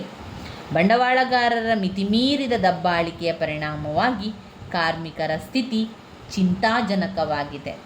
ಬಂಡವಾಳಗಾರರ ದಬ್ಬಾಳಿಕೆ ಹೆಚ್ಚಿದಂತೆಲ್ಲ ಈ ಉಭಯ ವರ್ಗಗಳ ನಡುವೆ ವೈಷಮ್ಯ ಮತ್ತಷ್ಟು ಹೆಚ್ಚುವುದು. ಇದರ ಪರಿಣಾಮವಾಗಿ ಕಾರ್ಮಿಕರಲ್ಲಿ ವರ್ಗ ಪ್ರಜ್ಞೆ ಬೆಳೆದು ಅವರನ್ನು ಒಂದುಗೂಡಿಸುತ್ತದೆ. 4ನೇ ಪಾಯಿಂಟ್, ಅಧಿಕ ಮೌಲ್ಯ ಸಿದ್ಧಾಂತ. ಬಂಡವಾಳಗಾರರು ಕಾರ್ಮಿಕರನ್ನು ಹೇಗೆ ಶೋಷಣೆ ಮಾಡುತ್ತಾರೆಂಬುದನ್ನು ತೋರಿಸುವುದಕ್ಕೋಸ್ಕರ ಮಾರ್ಕ್ಸ್ ಅಧಿಕ ಮೌಲ್ಯ ಸಿದ್ಧಾಂತವನ್ನು ರೂಪಿಸಿದ್ದಾನೆ. ಕಾರ್ಲ್ ಮಾರ್ಕ್ಸ್ನ ಅಧಿಕ ಮೌಲ್ಯದ ಸಿದ್ಧಾಂತ ಯಾವುದೇ ವಸ್ತುವಿನ ಉತ್ಪಾದನೆಯಲ್ಲಿ ಕಚ್ಚಾ ವಸ್ತು, ಬಂಡವಾಳ, ಪರಿಶ್ರಮ, ವ್ಯವಸ್ಥಾಪಕತ್ವ ಈ 4 ಅಂಶಗಳು ಅತ್ಯವಶ್ಯಕ. ಆದರೆ ಮಾರ್ಕ್ಸ್ನ ಪ್ರಕಾರ ಕಾರ್ಮಿಕರ ಪರಿಶ್ರಮ ಅತ್ಯಂತ ಮಹತ್ವ ಅಂಶವಾಗಿದೆ. ಪ್ರತಿಯೊಂದು ವಸ್ತುವಿನ ಬೆಲೆಯ ತಯಾರಿಕೆಗೆ ಬಳಸಲಾದ ಪರಿಶ್ರಮದ ಆಧಾರದ ಮೇಲೆ ನಿರ್ಧಾರವಾಗ್ತದೆ. ಅಂದರೆ ಈ ವಸ್ತುವನ್ನು ತಯಾರಿಸಲು ವಿನಿಯೋಗಿಸಿದ ಪರಿಶ್ರಮ ಅದರ ಬೆಲೆಯನ್ನು ನಿರ್ಧರಿಸುತ್ತದೆ. ಅಧಿಕ ಮೌಲ್ಯದ ಸಿದ್ಧಾಂತ. ಇನ್ನು ಕ್ರಾಂತಿ ಅನಿವಾರ್ಯ. ಯಾವುದೇ ಒಂದು ವಿಚಾರ ಬಂದಾಗ ಅದಕ್ಕೆ ಕ್ರಾಂತಿ ಆಗಲೇಬೇಕು. ಸಮಸ್ಯೆಗಳಿಗೆ ಸಮಸ್ಯೆಯೇ ಒಂದು ಕ್ರಾಂತಿಗೆ ಕಾರಣ. ಬಂಡವಾಳ ಪದ್ಧತಿ ಬೆಳೆದಂತೆಲ್ಲ ಬಂಡವಾಳವು ಕೆಲವೇ ಮಂದಿಯ ಕೈಯಲ್ಲಿ ಕೇಂದ್ರೀಕೃತವಾಗುತ್ತಿದ್ದಂತೆ ಅಥವಾ ಕೆಲವು ವ್ಯಕ್ತಿಗಳ ಕೈಯಲ್ಲೇ ಇರ್ತದೆ ಅಂತ ಆದಾಗ ಕಾರ್ಮಿಕ ವರ್ಗದ ವ್ಯವಸ್ಥೆ ಸಂಘಟನೆಯು ಹೆಚ್ಚುತ್ತಾ ಹೋಗಿ ಸಾಮಾಜಿಕ ಕ್ರಾಂತಿ ಅನಿವಾರ್ಯವಾಗ್ತದೆ. ತುದಿಗೆ ಹೋದಾಗ ಕಾರ್ಮಿಕ ವರ್ಗ ಮೇಲೆದ್ದು ಬಂಡವಾಳ ವರ್ಗವನ್ನು ಕೆಡವಿ ಅದು ಹೊಂದಿರುವ ಉತ್ಪನ್ನ ಸಾಧನಗಳನ್ನು ಬಲಾತ್ಕಾರವಾಗಿ ವಶಪಡಿಸಿಕೊಳ್ತದೆ. ಸಮತಾವಾದಿ ಕ್ರಾಂತಿಯ ಮುಂದೆ ಶೋಷಕ ವರ್ಗ ನಡುಗಲಿ ಸಂಕೋಲೆ ಹೊರತು ಕಾರ್ಮಿಕರು ಏನನ್ನೂ ಕಳೆದುಕೊಳ್ಳುವುದಿಲ್ಲ. ವಿಶ್ವದ ಕಾರ್ಮಿಕರೇ ಒಂದಾಗಿ. ಪಾಯಿಂಟ್ ನಂಬರ್ 6, ಕಾರ್ಮಿಕರ ಸರ್ವಾಧಿಕಾರ. ಕಾರ್ಮಿಕರು ಮತ್ತು ಜಮೀನು ರಹಿತ ರೈತರು ಒಂದಾಗಿ ಸೇರಿ ಬಂಡವಾಳಗಾರರನ್ನು ಜಮೀನ್ದಾರರನ್ನು ಕ್ರಾಂತಿಯ ಮೂಲಕ ನಿರ್ಮೂಲನೆ ಮಾಡಿ ನಂತರ ರಾಜ್ಯದಲ್ಲಿ ಕಾರ್ಮಿಕ ವರ್ಗವು ಅಧಿಕಾರ ವಹಿಸುತ್ತದೆ. ಇದನ್ನು ಕಾರ್ಮಿಕರ ಸರ್ವಾಧಿಕಾರ ಅಂತ ಹೇಳುವಂಥದ್ದು. ಉತ್ಪಾದನಾ ಸಾಧನಗಳು ಖಾಸಗಿ ಸಂಪತ್ತಾಗಿರದೆ ಸಮಾಜದ ಸಂಪತ್ತಾಗುವುದು. ಬಂಡವಾಳಗಾರರು ಮತ್ತು ಜಮೀನ್ದಾರರು ಮುಂತಾದ ಶೋಷಕ ವರ್ಗದವರನ್ನು ಬೇರು ಸಹಿತ ಕಿತ್ತೊಗೆಯಲು ಕಾರ್ಮಿಕರ ಸರ್ವಾಧಿಕಾರವುಳ್ಳ ರಾಜ್ಯ ಅಗತ್ಯ. ಕಾರ್ಮಿಕರ ಸರ್ವಾಧಿಕಾರದ ರಾಜ್ಯದ ಉದ್ದೇಶಗಳು ಅಂತ ಹೇಳಿದರೆ ಜಮೀನ್ದಾರನ್ನು ಅಂತ್ಯಗೊಳಿಸಿ ಭೂಮಿಯನ್ನು ಸಾರ್ವತ್ರಿಕ ಸ್ವತ್ತಾಗಿ ಮಾಡುವುದು, ಸಮಾಜದ ವರಮಾನವನ್ನು ಹೆಚ್ಚಿಸುವುದು, ವಿದ್ರೋಹಿಗಳ ಆಸ್ತಿಯನ್ನು ವಶಪಡಿಸಿಕೊಳ್ಳುವುದು, ವಂಶಾನುಗತ ಆಸ್ತಿ ಪಡೆಯುವ ಪದ್ಧತಿಯನ್ನು ನಿಲ್ಲಿಸುವುದು, ಕೈಗಾರಿಕಾ, ಸಂಚಾರ, ಸಮಾಚಾರ ಇತ್ಯಾದಿ ಕ್ಷೇತ್ರಗಳ ರಾಷ್ಟ್ರೀಕರಣ, ಬಂಡವಾಳಶಾಹಿಯ ಸಂಪೂರ್ಣ ನಿರ್ಮೂಲನಕ್ಕೆ ಅಧಿಕಾರದ ಬಳಕೆ, ಖಾಸಗಿ ಆಸ್ತಿ ರದ್ದುಪಡಿಸುವುದು, ಉತ್ಪಾದನಾ ಸಾಧನಗಳ ಮೇಲೆ ಸಾಮಾಜಿಕ ನಿಯಂತ್ರಣ.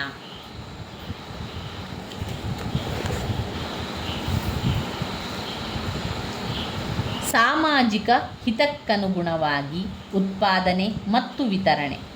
ಕಾರ್ಮಿಕರ ಸರ್ವಾಧಿಕಾರವು ಕೇವಲ ತಾತ್ಕಾಲಿಕ ವ್ಯವಸ್ಥೆಯಾಗಿದ್ದು ವರ್ಗರಹಿತ ಸಮಾಜದ ಸ್ಥಾಪನೆಯಾದ ಮೇಲೆ ಇದು ಉಳಿಯುವುದಿಲ್ಲ. ಇನ್ನು 7ನೇದು ರಾಜ್ಯ ನಶಿಸುವಿಕೆ. ಕಾರ್ಮಿಕರ ಸರ್ವಾಧಿಕಾರವು ಒಂದು ತಾತ್ಕಾಲಿಕ ವ್ಯವಸ್ಥೆಯಾಗಿರುತ್ತದೆ. ಇಂತಹ ಒಂದು ಸಮಯದಲ್ಲಿ ಬಂಡವಾಳಶಾಹಿಯ ಎಲ್ಲ ಲಕ್ಷಣಗಳನ್ನು ಬುಡಮೇಲು ಸಮೇತ ಕಿತ್ತೊಗೆದು ನಿರ್ಮೂಲನೆ ಕೂಡ ಮಾಡ್ತದೆ. ಹೊಸ ವ್ಯವಸ್ಥೆ ವರ್ಗರಹಿತ ಸಮಾಜವನ್ನು ಅಸ್ತಿತ್ವಕ್ಕೆ ತರುತ್ತದೆ. ಇಲ್ಲಿ ಶೋಷಣೆ, ಸಂಘರ್ಷ, ದ್ವೇಷ, ಅಸೂಯೆಗಳಿಗೆ ಅವಕಾಶ ಇರುವುದಿಲ್ಲ. ಇಂತಹ ಸಮಾಜ ವ್ಯವಸ್ಥೆ ಅಸ್ತಿತ್ವಕ್ಕೆ ಬಂದ ನಂತರ ರಾಜ್ಯದ ಅವಶ್ಯಕತೆ ಕೂಡ ಇರೋದಿಲ್ಲ. ರಾಜ್ಯವು ಕ್ರಮೇಣ ನಶಿಸಿ ಕೂಡ ಹೋಗ್ತದೆ. ವರ್ಗರಹಿತ ರಾಜ್ಯರಹಿತ ಸಮಾಜದಲ್ಲಿ ಸುಖ ಶಾಂತಿ ನೆಲೆಸುವುದು. ಸರ್ವರೂ ನಿಶ್ಚಿಂತರಾಗಿ ಸಮೃದ್ಧ ಜೀವನ ನಡೆಸಲು ಸಾಧ್ಯವಾಗುವುದು. ಇಂತಹ ಸಮತಾವಾದಿ ಸಮಾಜವೇ ಕಾರ್ಲ್ ಮಾರ್ಕ್ಸ್ನ ಅಂತಿಮ ಧ್ಯೇಯವಾಗಿತ್ತು. ಇನ್ನು ಸಮತಾವಾದದ ಲಕ್ಷಣಗಳು. ಸಮತಾವಾದದ ಲಕ್ಷಣಗಳನ್ನು ನಾವು ನೋಡಿದರೆ ಬಂಡವಾಳಶಾಹಿ ವಿರೋಧಿ, ಸಾಮಾಜಿಕ ಹಿತ. ಇದರ ಪಾಯಿಂಟ್ಸ್ಗಳನ್ನು ನೋಡ್ತಾ ಹೋಗುವ ಸಮಾಜವಾದದ ಲಕ್ಷಣಗಳು: ಬಂಡವಾಳಶಾಹಿ ವಿರೋಧಿ, ಸಾಮಾಜಿಕ ಹಿತ, ಸಮಾನತೆ ತತ್ವ, ಖಾಸಗಿ ಆಸ್ತಿಗೆ ವಿರೋಧ, ಪೈಪೋಟಿ ನಿಷೇಧ, ಕ್ರಾಂತಿಗೆ ಬೆಂಬಲ, ಧರ್ಮ ವಿರೋಧಿ. ಬಂಡವಾಳಶಾಹಿ ವಿರೋಧಿ, ಸಾಮಾಜಿಕ ಹಿತ, ಸಮಾನತೆಯ ತತ್ವ, ಖಾಸಗಿ ಆಸ್ತಿಗೆ ವಿರೋಧ, ಪೈಪೋಟಿ ನಿಷೇಧ, ಕ್ರಾಂತಿಗೆ ಬೆಂಬಲ, ಧರ್ಮ ವಿರೋಧಿ. ಇದು ಸಮತಾವಾದದ ಲಕ್ಷಣಗಳಾಗಿದೆ.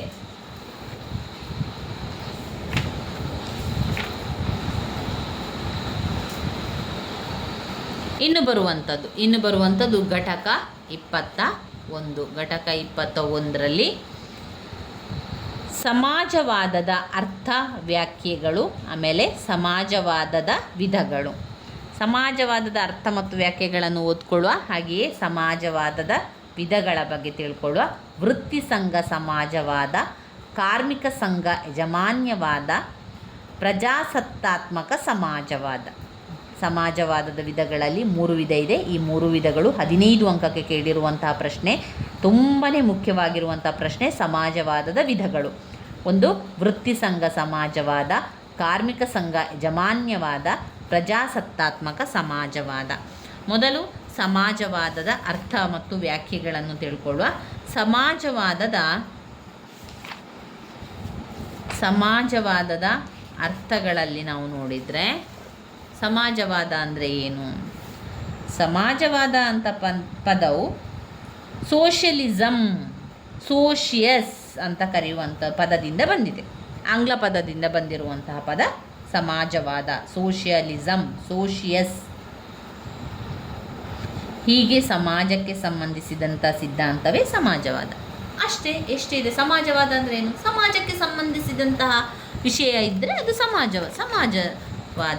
ಸಮಾಜವಾದ ಅಂದರೆ ಸಮಾಜಕ್ಕೆ ಸಂಬಂಧಿಸಿದ ವಿಷಯವೇ ಸಮಾಜವಾದ ಅಂತ ಇದೆ.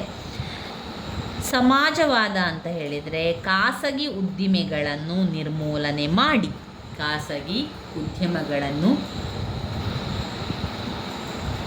ನಿರ್ಮೂಲನೆ ಮಾಡಿ, ಬದಲಾಗಿ ಉತ್ಪಾದನೆ, ವಿತರಣೆ, ವಿನಿಮಯ. ಉತ್ಪಾದನೆ, ವಿತರಣೆ, ವಿನಿಮಯ ಕ್ಷೇತ್ರಗಳಲ್ಲಿ ಸಾಮಾಜಿಕ ಒಡೆತನ ತರುವಂಥದ್ದು. ಉತ್ಪಾದನೆ, ವಿತರಣೆ, ವಿನಿಮಯ ಕ್ಷೇತ್ರಗಳಲ್ಲಿ ಸಾಮಾಜಿಕ ಒಡೆತನ ತರುವುದು.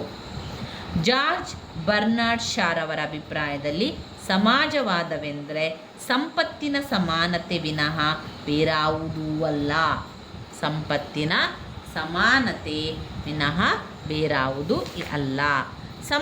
ಸಮಾಜವಾದದ ವಿಧಗಳು ಯಾವುದೆಲ್ಲ ಸಮಾಜವಾದ ಇದೆ? ಸಮಾಜವಾದದ ವಿಧಗಳು 15 ಅಂಕಕ್ಕೆ ಓದ್ಕೊಳ್ಬೇಕು. ನಾನಿಲ್ಲಿ ಪಾಯಿಂಟ್ಸ್ಗಳನ್ನಷ್ಟೇ ನಿಮಗೆ ತಿಳಿಸ್ಕೊಳ್ತಾ ಹೋಗ್ಬೋದು. ಆದರೆ ಸ್ವಲ್ಪ ವಿವರಣೆಯನ್ನು ಕೂಡ ಯಾಕೆ ತಿಳಿಸ್ತಾ ಇದ್ದೇನೆ ಅಂತ ಹೇಳಿದರೆ, ತುಂಬ ಜನರಲ್ಲಿ ಟೆಕ್ಸ್ಟ್ ಬುಕ್ಕುಗಳಿಲ್ಲ. ಈ ಟೆಕ್ಸ್ಟ್ ಬುಕ್ಕುಗಳು ಇಲ್ಲ ಅಂತಹ ಸಂದರ್ಭದಲ್ಲಿ ಈ ಒಂದು ವಿವರಣೆಯನ್ನು ನಿಮಗೆ ಸ್ವಲ್ಪ ನೀವು ವಿಡಿಯೋವನ್ನು ನೋಡ್ತಾ ಸ್ವಲ್ಪ ಕೇಳ್ಕೊಳ್ಬೋದು ಎನ್ನುವಂತಹ ಒಂದು ಕಾರಣದಿಂದ ಮಾತ್ರ ನಾನಿಲ್ಲಿ ಅವರು ಕೊಟ್ಟಿರುವಂಥ ವಿವರಣೆಯನ್ನು ನಿಮಗೆ ಓದಿ ಹೇಳ್ತಾ ಇರುವಂಥದ್ದು. ಇಲ್ಲ ಅಂತಾದರೆ ನಾವು ಬರೀ ಪಾಯಿಂಟ್ಸ್ಗಳನ್ನಷ್ಟೇ ನೋಡ್ತಾ ಹೋಗುವಂಥದ್ದು. ಆ ಪಾಯಿಂಟ್ಸಿಗೆ ತಕ್ಕ ವಿವರಣೆಯನ್ನು ನಿಮಗೆ ಯಾವ ರೀತಿ ವಿವರಣೆಯನ್ನು ಕೊಡಲಿಕ್ಕೆ ಸಾಧ್ಯ ಆಗ್ತದೆ ಅದೇ ರೀತಿಯಲ್ಲಿ ನೀವು ವಿವರಣೆಯನ್ನು ಕೊಡುವಂಥದ್ದು. ವೃತ್ತಿ ಸಂಘ ಸಮಾಜವಾದ.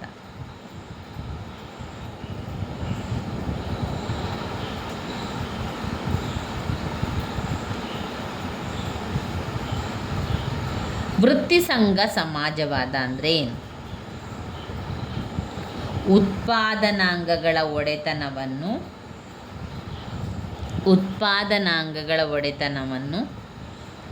ರಾಜ್ಯಕ್ಕೆ ವರ್ಗಾಯಿಸುವುದು. ಕಾರ್ಖಾನೆಗಳ ಆಡಳಿತ ಜವಾಬ್ದಾರಿಯನ್ನು ಕಾರ್ಮಿಕ ವೃತ್ತಿ ಸಂಘಗಳಿಗೆ ವಹಿಸುವುದು. ಕಾರ್ಖಾನೆಗಳ ಆಡಳಿತ ವ್ಯವಸ್ಥೆಯನ್ನು ಕಾರ್ಮಿಕರ ವೃತ್ತಿ ಸಂಘಗಳಿಗೆ ವಹಿಸುವುದು. ವೃತ್ತಿ ಸಂಘ ಸಮಾಜವಾದದ ಸಾರಾಂಶವು ಉತ್ಪಾದನಾಂಗಗಳ ಒಡೆತನವನ್ನು ರಾಜ್ಯಕ್ಕೆ ವರ್ಗಾಯಿಸುವುದು. ಉತ್ಪಾದನಾಂಗಗಳ ಒಡೆತನವನ್ನು ರಾಜ್ಯಕ್ಕೆ ವರ್ಗಾಯಿಸುವುದು. ಕಾರ್ಖಾನೆಗಳ ಆಡಳಿತ ಜವಾಬ್ದಾರಿಯನ್ನು ಕಾರ್ಮಿಕರ ವೃತ್ತಿ ಸಂಘಗಳಿಗೆ ವಹಿಸುವುದು.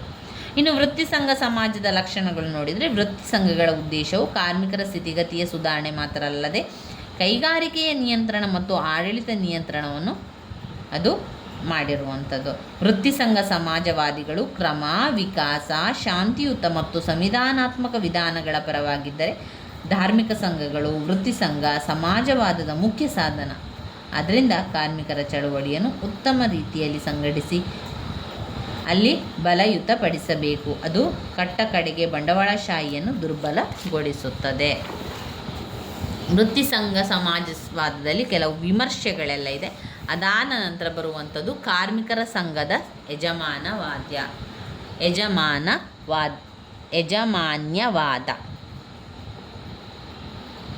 ಕಾರ್ಮಿಕರ ಸಂಘ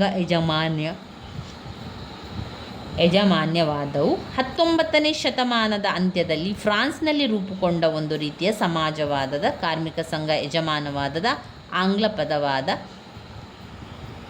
ಆಂಗ್ಲ ಪದವಾದ ಸಿಂಡಿಕಲಿಸಮ್ ಎಂಬುದು ಕಾರ್ಮಿಕ ಸಂಘ ಎಂಬ ಪದಕ್ಕೆ ಸಮಾನಾರ್ಥದ ಫ್ರೆಂಚ್ ಸಿಂಡಿಕೇಟ್ ಎಂಬುದಾಗಿ ಅದು ಹೇಳುವಂಥದ್ದು. ಆದ್ದರಿಂದ ಈ ಸಿದ್ಧಾಂತವು ಕಾರ್ಮಿಕರ ಸಂಘಗಳ ಯಜಮಾನತೆಯನ್ನು ಆದ್ಯತೆಯನ್ನು ಸೂಚಿಸುತ್ತದೆ. ಕಾರ್ಮಿಕರ ಸಂಘದ ಯಜಮಾನ್ಯವಾದ ಕಾರ್ಮಿಕರ ಸಂಘಗಳ ನವ ಸಮಾಜ ಬುನಾದಿ ಎಂದು ಹಾಗೂ ಈ ನವ ಸಮಾಜವನ್ನು ಸ್ಥಾಪಿಸುವ ಸಾಧನವೆಂದು ತಿಳಿಸುವಂತಹ ಸಾಮಾಜಿಕ ಸಿದ್ಧಾಂತ ಎಂದು ವ್ಯಾಖ್ಯಾನ ಮಾಡಬಹುದು. ಕಾರ್ಮಿಕರ ಸಂಘ ಯಜಮಾನ್ಯವಾದಿಗಳು ಅತಿ ಹೆಚ್ಚಾಗಿ ಮಾರ್ಕ್ಸ್ ವಾದದಿಂದ ಪ್ರಭಾವಿತರಾಗಿದ್ದಾರೆ. ಕಾರ್ಮಿಕ ಸಂಘ ಯಜಮಾನ್ಯವಾದಿ ಸಿದ್ಧಾಂತ. ಕಾರ್ಮಿಕ ಸಂಘ ಯಜಮಾನ್ಯವಾದವು ಕಾರ್ಮಿಕರ ಸಂಘಗಳ ಮೂಲಕ ಕಾರ್ಮಿಕರಿಂದಲೇ ನಿಯಂತ್ರಿಸಲ್ಪಟ್ಟ ಮಾರ್ಗದರ್ಶನ ನೀಡಲ್ಪಡುವ ಕಾರ್ಮಿಕ ವರ್ಗದ ಚಳವಳಿ. ಅವರಿಗೆ ಮಧ್ಯಮ ವರ್ಗದ ಸಮಾಜವಾದದಲ್ಲಿ ನಂಬಿಕೆ ಇಲ್ಲ. ಅವರ ಸಿದ್ಧಾಂತದ ಹೊರತು ಮಿಕ್ಕೆಲ್ಲ ಸಮಾಜವಾದ ಸಿದ್ಧಾಂತಗಳು ಮಧ್ಯಮ ವರ್ಗದ ಸಿದ್ಧಾಂತಗಳ ಚಿಂತನೆಯ ಫಲ. ಆದ್ದರಿಂದ ಈ ಸಿದ್ಧಾಂತಗಳು ಸಮಾಜವಾದಿ ಸಿದ್ಧಾಂತಗಳೇ ಅಲ್ಲ. ವರ್ಗಭೇದ ಭಾವನೆಯನ್ನು ಸದಾ ಜೀವಂತವಾಗಿಟ್ಟಿರಲು ಕಾರ್ಮಿಕರು ಮತ್ತು ಮಾಧ್ಯಮ ವರ್ಗದ ಬುದ್ಧಿಜೀವಿಗಳ ನಡುವೆ ಯಾವ ರೀತಿಯ ಹೊಂದಾಣಿಕೆಗೂ ಇದು ವಿರುದ್ಧವಾಗಿದೆ. ರಾಜ್ಯದ ಸ್ಥಾನದಲ್ಲಿ ಕಾರ್ಮಿಕ ಸಂಘ ಸಮಾಜವು ಸ್ಥಾಪಿಸಲ್ಪಡಬೇಕು. ಯಾಕೆ ಅಂತ ಹೇಳಿದರೆ, ರಾಜ್ಯವು ಕೂಲಿಗಾರರ ಶೋಷಣೆ ಮಾಡಲು ಬಂಡವಾಳಶಾಹಿಗಳು ಅಥವಾ ಮಧ್ಯಮ ವರ್ಗದ ಬುದ್ಧಿಜೀವಿಗಳು ಬಳಸಿರುವಂತಹ ಸಾಧನವಾಗಿದೆ.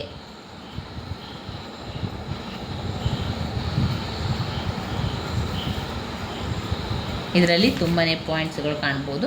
ನೆಕ್ಸ್ಟ್ ಬರುವಂಥದ್ದು 3ನೇ ಪಾಯಿಂಟ್, ಪ್ರಜಾಸತ್ತಾತ್ಮಕ ಸಮಾಜವಾದ.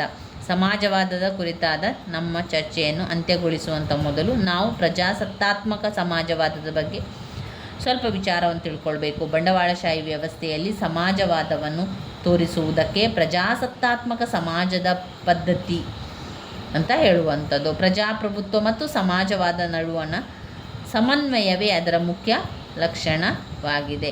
ಅಮೇರಿಕಾದ ರಾಜ್ಯಶಾಸ್ತ್ರ ನಿಘಂಟು ಪ್ರಜಾಸತ್ತಾತ್ಮಕ ಸಮಾಜವಾದಕ್ಕೆ ಹೀಗೆ ಅರ್ಥ ವಿವರಣೆ ನೀಡಿರುವಂಥದ್ದು: ಪ್ರಜಾಪ್ರಭುತ್ವದ ಸಮಾಜವಾದ. ಇವಿಷ್ಟು ವಿಚಾರಗಳು ಅದರಲ್ಲಿ ನಾವು ಓದಬೇಕಾಗಿರುವಂಥ ವಿಚಾರಗಳಾಗಿದೆ. ಪ್ರಜಾಸತ್ತಾತ್ಮಕ ಸಮಾಜವಾದ. ಇನ್ನು ನಾವು ಯಾವುದನ್ನು ನೋಡಬೇಕು? ಇನ್ನು ಬರುವಂಥದ್ದು ಘಟಕ 22. ಘಟಕ 22ರಲ್ಲಿ ಯಾವ ಮುಖ್ಯವಾದ ಪಾಯಿಂಟ್ಸ್ ಇದೆ?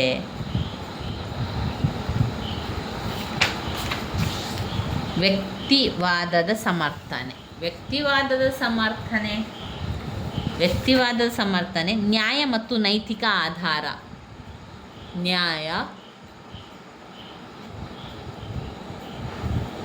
ನ್ಯಾಯ ಮತ್ತು ನೈತಿಕ ಆಧಾರ. 2, ತರ್ಕವಾದ ಆಧಾರ. ಆರ್ಥಿಕ ಆಧಾರದ ವ್ಯಕ್ತಿವಾದವನ್ನು ಸಮರ್ಥಿಸಿರುವ ಪ್ರಮುಖ ಸಿದ್ಧಾಂತಗಳೆಂದರೆ ಆಡಮ್ ಸ್ಮಿತ್, ಜೆ.ಎಸ್. ಮಿಲ್, ಬೆಂಥಾಮ್ ಮುಂತಾದವರು.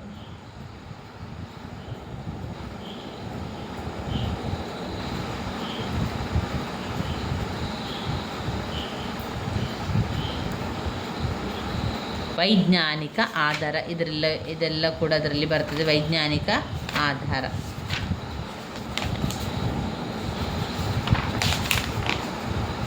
ಇನ್ನು ನೋಡಿ, ಇನ್ನು ಬರುವಂಥದ್ದು ಕಲ್ಯಾಣ ರಾಜ್ಯ.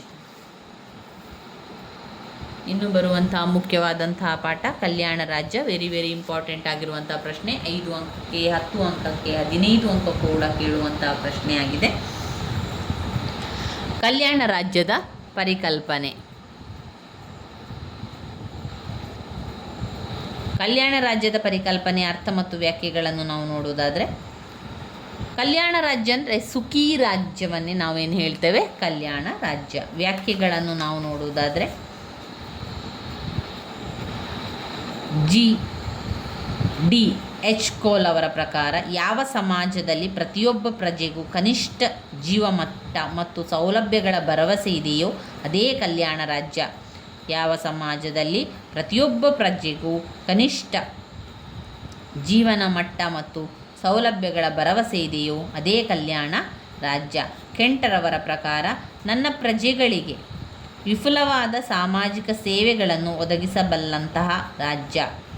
ತನ್ನ ಪ್ರಜೆಗಳಿಗೆ ವಿಪುಲವಾದ ಸಾಮಾಜಿಕ ಸೇವೆಗಳನ್ನು ಒದಗಿಸಬಲ್ಲಂತಹ ರಾಜ್ಯ ಎಂದು ವ್ಯಾಖ್ಯಾನವನ್ನು ಮಾಡಿದ್ದಾರೆ.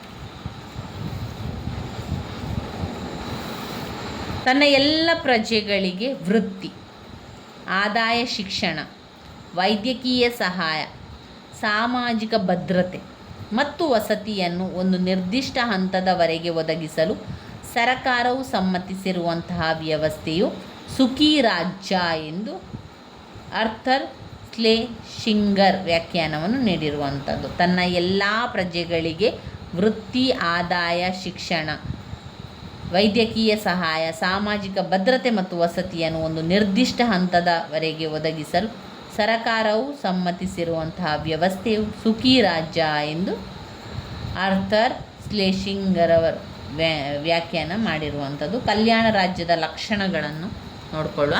ಕಲ್ಯಾಣ ರಾಜ್ಯದ ಲಕ್ಷಣಗಳು.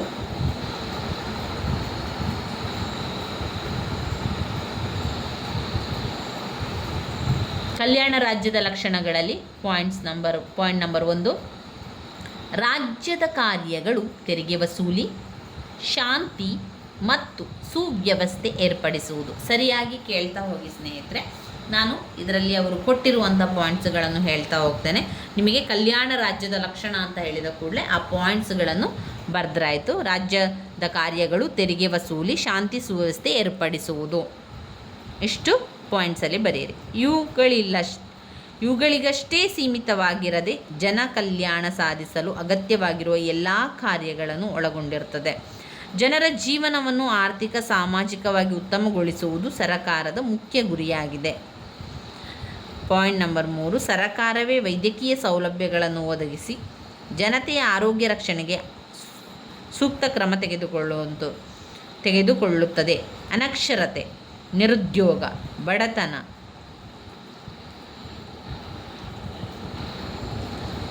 ಬಡತನದ ನಿರ್ಮೂಲನೆಗೆ ಸರ್ಕಾರವು ಸೂಕ್ತ ಕ್ರಮ ತೆಗೆದುಕೊಳ್ಳುತ್ತದೆ. ಜನರ ಬೇಡಿಕೆಗಳನ್ನು ಈಡೇರಿಸಲು ಶಾಲೆಗಳು, ಆಸ್ಪತ್ರೆಗಳು, ಇತರ ಸಂಸ್ಥೆಗಳು ಸ್ಥಾಪಿಸಲಾಗುತ್ತದೆ. ವ್ಯಕ್ತಿಯ ವ್ಯಕ್ತಿತ್ವಕ್ಕೆ ಗೌರವವನ್ನು ಕೊಡುತ್ತದೆ. ತಾರತಮ್ಯಕ್ಕೆ ಅವಕಾಶ ಕೊಡುವುದಿಲ್ಲ. ಎಲ್ಲರಿಗೂ ನ್ಯಾಯ ದೊರಕಿಸಿ ಕೊಡುತ್ತದೆ. ಪಾಯಿಂಟ್ ನಂಬರ್ 6, ಬಡವರು ಹಾಗೂ ದುರ್ಬಲರನ್ನು ಕೈಬಿಡದೆ ಅವರ ನೆರವಿಗೂ ಇವರ ಅಭಿವೃದ್ಧಿಗೂ ಅವಕಾಶವನ್ನು ಕಲ್ಪಿಸಿಕೊಡುತ್ತದೆ. ಸಮಾಜದ ಹಿತದೃಷ್ಟಿಯಿಂದ ಆರ್ಥಿಕ ಹಾಗೂ ಇತರ ಚಟುವಟಿಕೆಗಳನ್ನು ನಿಯಂತ್ರಿಸುತ್ತದೆ. ಶೋಷಣೆಗೆ ಅವಕಾಶ ಕೊಡುವುದಿಲ್ಲ. ಕಲ್ಯಾಣ ರಾಜ್ಯವು ಮುಕ್ತ ಆರ್ಥಿಕ ವ್ಯವಸ್ಥೆಯ ನೀತಿಗೆ ವಿರೋಧವಾಗಿದೆ. ಅದು ಮಿಶ್ರ ಆರ್ಥಿಕ ವ್ಯವಸ್ಥೆಯೊಂದಿಗೆ ಮುಕ್ತ ಸಮಾಜವನ್ನು ಪ್ರೋತ್ಸಾಹಿಸುತ್ತದೆ. ಇವಿಷ್ಟು ಕಲ್ಯಾಣ ರಾಜ್ಯದ ಲಕ್ಷಣಗಳು. ಇನ್ನು ಕಲ್ಯಾಣ ರಾಜ್ಯದ ಕಾರ್ಯಗಳು. 1, ರಕ್ಷಣೆ, ಆಂತರಿಕ ಶಿಸ್ತು ಮತ್ತು ಶಾಂತಿ ಪಾಲನೆ. ಆಂತರಿಕ ಶಿಸ್ತು ಮತ್ತು ಶಾಂತಿ ಪಾಲನೆ. 3, ವಿದೇಶಾಂಗ ವ್ಯವಹಾರ, ನ್ಯಾಯದಾನ. 5, ಸಾರಿಗೆ ಸಂಪರ್ಕ ವ್ಯವಸ್ಥೆ. ವ್ಯಕ್ತಿತ್ವದ ಬೆಳವಣಿಗೆಗೆ ಸೂಕ್ತ ಅವಕಾಶಗಳನ್ನು ಒದಗಿಸುವುದು. ಕಲ್ಯಾಣ ಕಾರ್ಯಗಳು ವ್ಯಕ್ತಿತ್ವದ ಬೆಳವಣಿಗೆಗೆ ಸೂಕ್ತ ಅವಕಾಶ ಒದಗಿಸುವುದು. ಆರೋಗ್ಯ ಸಂರಕ್ಷಣೆ, ಶಿಕ್ಷಣ ಸೌಲಭ್ಯಗಳು, ಜನರ ಆರ್ಥಿಕ ಪರಿಸ್ಥಿತಿಯನ್ನು ಸುಧಾರಿಸುವುದು. ಸಮಾಜ ಸೇವಾ ಕಾರ್ಯಗಳು ಕಲ್ಯಾಣ ರಾಜ್ಯದ ಕಾರ್ಯಗಳಾಗಿದೆ.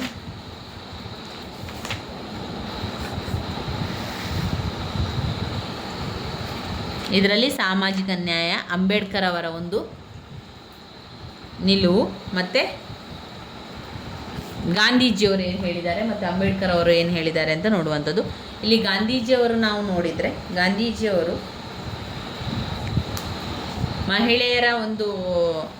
ಮಹಿಳೆಯರಿಗೋಸ್ಕರ ಅವರ ರಕ್ಷಣೆಯನ್ನು ಮಾಡ್ತಾರೆ.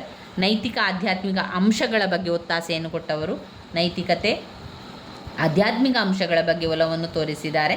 ಸಾಮಾಜಿಕ ನ್ಯಾಯವನ್ನು ವಿಚಾರ ಮಾಡುವಲ್ಲಿ, ಸಾಮಾಜಿಕ ನ್ಯಾಯವನ್ನು ಒದಗಿಸುವಲ್ಲಿ ಅಂಬೇಡ್ಕರ್ ಅವರ ದೃಷ್ಟಿಕೋನ ತೀರಾ ಹತ್ತಿರವಾಗಿದ್ದು, ಸಮಾನತಾ ಸಮಾಜದ ಸ್ಥಾಪನೆ, ಶೋಷಣೆ ರಹಿತ ಸಮಾಜದ ಸ್ಥಾಪನೆ. ರಾಜಕೀಯ, ಸಾಮಾಜಿಕ, ಆರ್ಥಿಕ, ವಿದ್ಯಾಭ್ಯಾಸ ಇವುಗಳೆಲ್ಲರನ್ನು ಸೇರಿದಂತೆ ಗಾಂಧೀಜಿಯವರನ್ನು ದೃಷ್ಟಿಯಲ್ಲಿ ಒಂದು ಸಮಾಜವು ತನ್ನನ್ನು ತಾನೇ ಸ್ವಪರಿಶೀಲನೆಗೆ ಗುರಿಪಡಿಸಿಕೊಳ್ಳುವುದರಿಂದ ಸಮಾಜದಲ್ಲಿನ ಆಗುಹೋಗುಗಳನ್ನು ತಿದ್ದಿಕೊಳ್ಳಬಹುದೆಂದು, ಅಸ್ಪೃಶ್ಯತೆಯನ್ನು ತೊಡೆದು ಹಾಕಿದರು, ಎಲ್ಲರಿಗೂ ಸಮಾನ ಹಕ್ಕಿಗಾಗಿ ಹೋರಾಟವನ್ನು ಮಾಡಿದರು. ರಾಜಕೀಯ, ಸಾಮಾಜಿಕ, ಆರ್ಥಿಕ, ವಿದ್ಯಾಭ್ಯಾಸ ಇವುಗಳು ಎಲ್ಲವನ್ನು ಸೇರಿದಂತೆ ಅಸ್ಪೃಶ್ಯತೆ ಯಾವುದೆಲ್ಲ ಅವರು ಹೋರಾಟವನ್ನು ಮಾಡ್ತಾರೆ? ಅಸ್ಪೃಶ್ಯತೆ, ಬಾಲ್ಯ ವಿವಾಹ, ಪರದಾ ಪದ್ಧತಿ,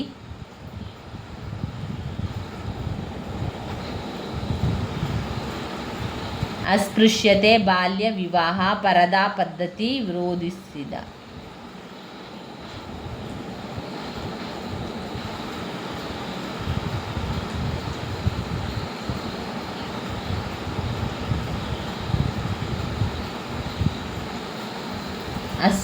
ಅಸ್ಪೃಶ್ಯತೆ ಅದನ್ನು ತೊಡೆದು ಹಾಕಲಿಕ್ಕೆ ಹೋರಾಟವನ್ನು ಮಾಡ್ತಾರೆ. ಬಾಲ್ಯ ವಿವಾಹ ಇರ್ಬೋದು, ಪರದಾ ಪದ್ಧತಿ ಇರ್ಬೋದು, ಅದನ್ನೆಲ್ಲ ಕೂಡ ವಿರೋಧವನ್ನು ಮಾಡ್ತಾರೆ. ವಿಚಾರದಲ್ಲಿ ಯಾವ ಶಕ್ತಿಯನ್ನು ಅವರು ಬರಲಿಲ್ಲ. ಹಿಂದೂ ಧರ್ಮದ ಮೇಲೆ ಇನ್ನೊಂದು ಕಳಂಕವೆಂದು ಭಾವಿಸಿದ್ದ ಇವರು ಪ್ರತಿ ವ್ಯಕ್ತಿಯಲ್ಲಿ ವೈವಿಧ್ಯವಿದೆ,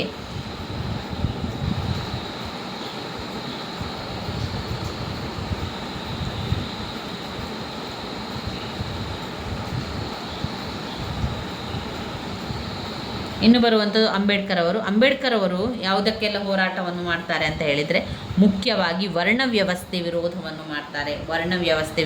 ಮಾಡ್ತಾರೆ.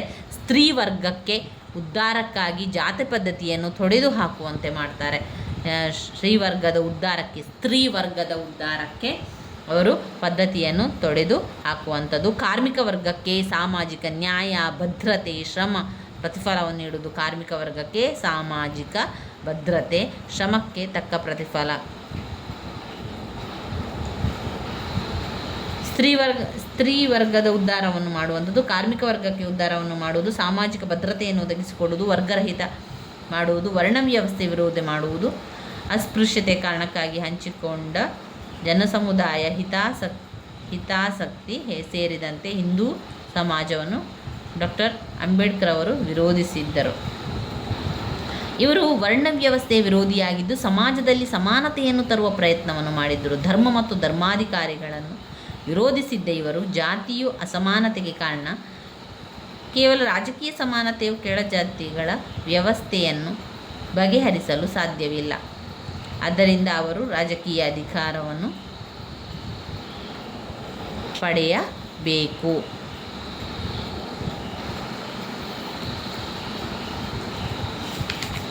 ಇನ್ನು ಅಂಬೇಡ್ಕರ್ ಅವರು ನಮ್ಮ ಸಂವಿಧಾನದ ಶಿಲ್ಪಿಯಾಗಿದ್ದಾರೆ. ಅವರು ಆಧುನಿಕ ಭಾರತದಲ್ಲಿ ಸಾಮಾಜಿಕ ನ್ಯಾಯ ಮತ್ತು ಡಾಕ್ಟರ್ ಅಂಬೇಡ್ಕರ್ ಎಂಬುದನ್ನು ಹೆಚ್ಚು ಕಡಿಮೆ ಸಮಾನ ಅರ್ಥವನ್ನು ಕೂಡ ನೀಡ್ತದೆ. ಸಾಮಾಜಿಕ ಸಾಂಸ್ಕೃತಿಕ ಪರಿಸರ ಪ್ರಜಾಪ್ರಭುತ್ವಕ್ಕೆ ಬದಲಾವಣೆಗೆ ವರ್ಗ, ಲಿಂಗ, ಜಾತಿ, ಧರ್ಮ ಭೇದಗಳಲ್ಲದೆ ಸಾಮಾನ್ಯ ಅವಕಾಶ, ಭೂ ಬಡತನಕ್ಕೆ ಸಂಬಂಧಿಸಿದ ಆರ್ಥಿಕ ಪರಿಸ್ಥಿತಿ ಇವುಗಳೆಲ್ಲವೂ ಸೇರಿದಂತೆ ಡಾಕ್ಟರ್ ಅಂಬೇಡ್ಕರ್ ಅವರು ಸಾಮಾಜಿಕ ನ್ಯಾಯದ ಪರಿಕಲ್ಪನೆಯನ್ನು ಹೊರಬಿದ್ದಿದೆ. ಆಂತರಿಕ ಅಸಮಾನತೆ, ಅಸ್ಪೃಶ್ಯತೆ, ಅಸ್ಪಷ್ಟತೆಯ ಕಾರಣಕ್ಕಾಗಿ ವಂಚಿತಗೊಂಡ ಜನಸಮುದಾಯದ ಹಿಂದೂ ಸಮಾಜವನ್ನು ಡಾಕ್ಟರ್ ಅಂಬೇಡ್ಕರ್ ಅವರು ವಿರೋಧಿಸಿದ್ದರು ಮತ್ತು ಇವರು ವರ್ಣ ವ್ಯವಸ್ಥೆಯ ವಿರೋಧಿಯಾಗಿದ್ದು ಸಮಾಜದಲ್ಲಿ ಸಮಾನತೆಯನ್ನು ತರುವ ಪ್ರಯತ್ನವನ್ನು ಮಾಡಿದರು. ಧರ್ಮ ಮತ್ತು ಧರ್ಮಾಧಿಕಾರಿಗಳನ್ನು ವಿರೋಧಿಸಿದ್ದ ಇವರು ಜಾತಿಯು ಅಸಮಾನತೆಗೆ ಕಾರಣ, ಕೇವಲ ರಾಜಕೀಯ ಸಮಾನತೆಯು ಕೆಳಜಾತಿಗಳ ಸಮಸ್ಯೆಯನ್ನು ಬಗೆಹರಿಸಲು ಸಾಧ್ಯ ಇಲ್ಲ ಅಂತ ಅವರು ಹೇಳಿದ್ದಾರೆ. ಇವಿಷ್ಟು ಅಂಬೇಡ್ಕರ್ ಅವರು ವಿಚಾರ ಆಗಿದೆ. ಇದರ ಸಂಪೂರ್ಣ ವಿವರಣೆ ಇರುವಂಥ ವಿಡಿಯೋವನ್ನು ಕೂಡ ಮಾಡಿದ್ದೇನೆ. ಅದು ಪ್ಲೇಲಿಸ್ಟಲ್ಲಿದೆ. ಆ ಪ್ಲೇಲಿಸ್ಟನ್ನು ನೀವು ನೋಡಿಕೊಂಡ್ರೆ ಅದರಲ್ಲಿ ಎಲ್ಲವೂ ಕೂಡ ಸಿಗ್ತದೆ ನೋಡಿ. ಇವಿಷ್ಟು ಆದರೆ ನಮ್ಮ ಪ್ರಥಮ BA ರಾಜ್ಯಶಾಸ್ತ್ರ ಬ್ಲಾಕ್ 4ರಲ್ಲಿ ಬರುವಂತಹ ಎಲ್ಲ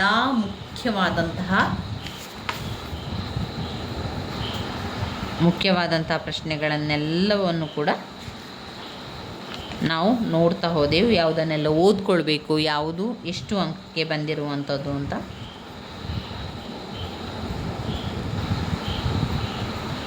ಇದರಲ್ಲಿ ಪ್ರಜಾಪ್ರಭುತ್ವವನ್ನು ಓದ್ಕೊಳ್ಳಿ, ಸ್ಕಿಪ್ ಮಾಡಬೇಡಿ. ಪ್ರಜಾಪ್ರಭುತ್ವ ಅಂದರೆ ಏನು, ಪ್ರಜಾಪ್ರಭುತ್ವ ಅರ್ಥ, ಸ್ವರೂಪ, ವಿಧಗಳು, ಪ್ರಜಾಪ್ರಭುತ್ವ ಬಗ್ಗೆ ಓದ್ಕೊಳ್ಬೇಕು. ಹಾಗೆಯೇ ಸಾಮಾಜಿಕ ನ್ಯಾಯ, ಗಾಂಧೀಜಿ ಮತ್ತು ಅಂಬೇಡ್ಕರ್ ಅವರ ಒಂದು ಪಾತ್ರ ಯಾವ ರೀತಿ ಅವರು ಕೆಲವೊಮ್ಮೆ ಏನು ಮಾಡಿದ್ದಾರೆ ಅಂದರೆ, ಒಂದು ಪರೀಕ್ಷೆಗೆ ಅಂಬೇಡ್ಕರ್ ಅವರ ಬಗ್ಗೆ ಕೇಳಿದರೆ ಮತ್ತೊಂದು ಪರೀಕ್ಷೆಗೆ ಗಾಂಧಿಯವರ ಬಗ್ಗೆ ಕೇಳಿದ್ದಾರೆ. ಅದರಿಂದ ಸಾಮಾಜಿಕ ನ್ಯಾಯ ಅಂತ ಬಂದಾಗ ಅದರಲ್ಲಿ ಗಾಂಧಿ ಮತ್ತು ಅಂಬೇಡ್ಕರ್, ಸಾಮಾಜಿಕ ನ್ಯಾಯ ಗಾಂಧಿ ಮತ್ತು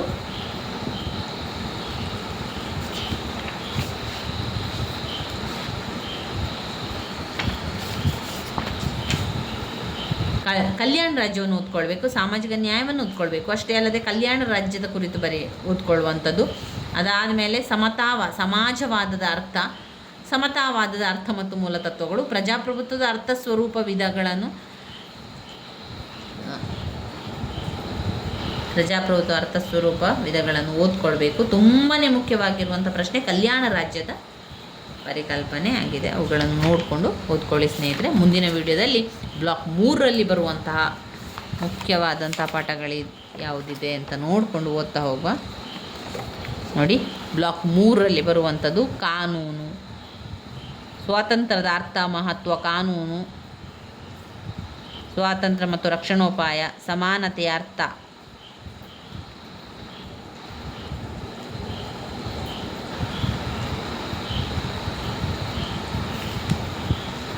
ಇವಿಷ್ಟನ್ನು ನೀವು ನೋಡ್ಕೊಳ್ಳುವ. ನಾವು ಮುಂದಿನ ವಿಡಿಯೋದಲ್ಲಿ ಬ್ಲಾಕ್ 3ರಲ್ಲಿ ಬರುವಂತಹ ಕಾನೂನಿನ ಬಗ್ಗೆ ಸಂಪೂರ್ಣವಾಗಿ ತಿಳ್ಕೊಳ್ಳುವ, ಪಾಯಿಂಟ್ಸ್ಗಳನ್ನು ನೋಡ್ಕೊಳ್ಳುವ. ಅದೇ ರೀತಿ ಅದರಲ್ಲಿ ಬಂದಿರುವಂಥ ವಿವರಣೆಯನ್ನು ಕೂಡ ತಿಳ್ಕೊಳ್ಳುವ ಸ್ನೇಹಿತರೆ. ನನ್ನ ವಿಡಿಯೋಸ್ ಎಲ್ಲ ನಿಮಗೆ ಇಷ್ಟ ಆಗಿದ್ದರೆ ಲೈಕ್ ಕೊಡಿ, ಶೇರ್ ಮಾಡಿ, ಸಬ್ಸ್ಕ್ರೈಬ್ ಮಾಡಲಿಕ್ಕೆ ಮರಿಬೇಡಿ ಸ್ನೇಹಿತರೆ. ಧನ್ಯವಾದಗಳು.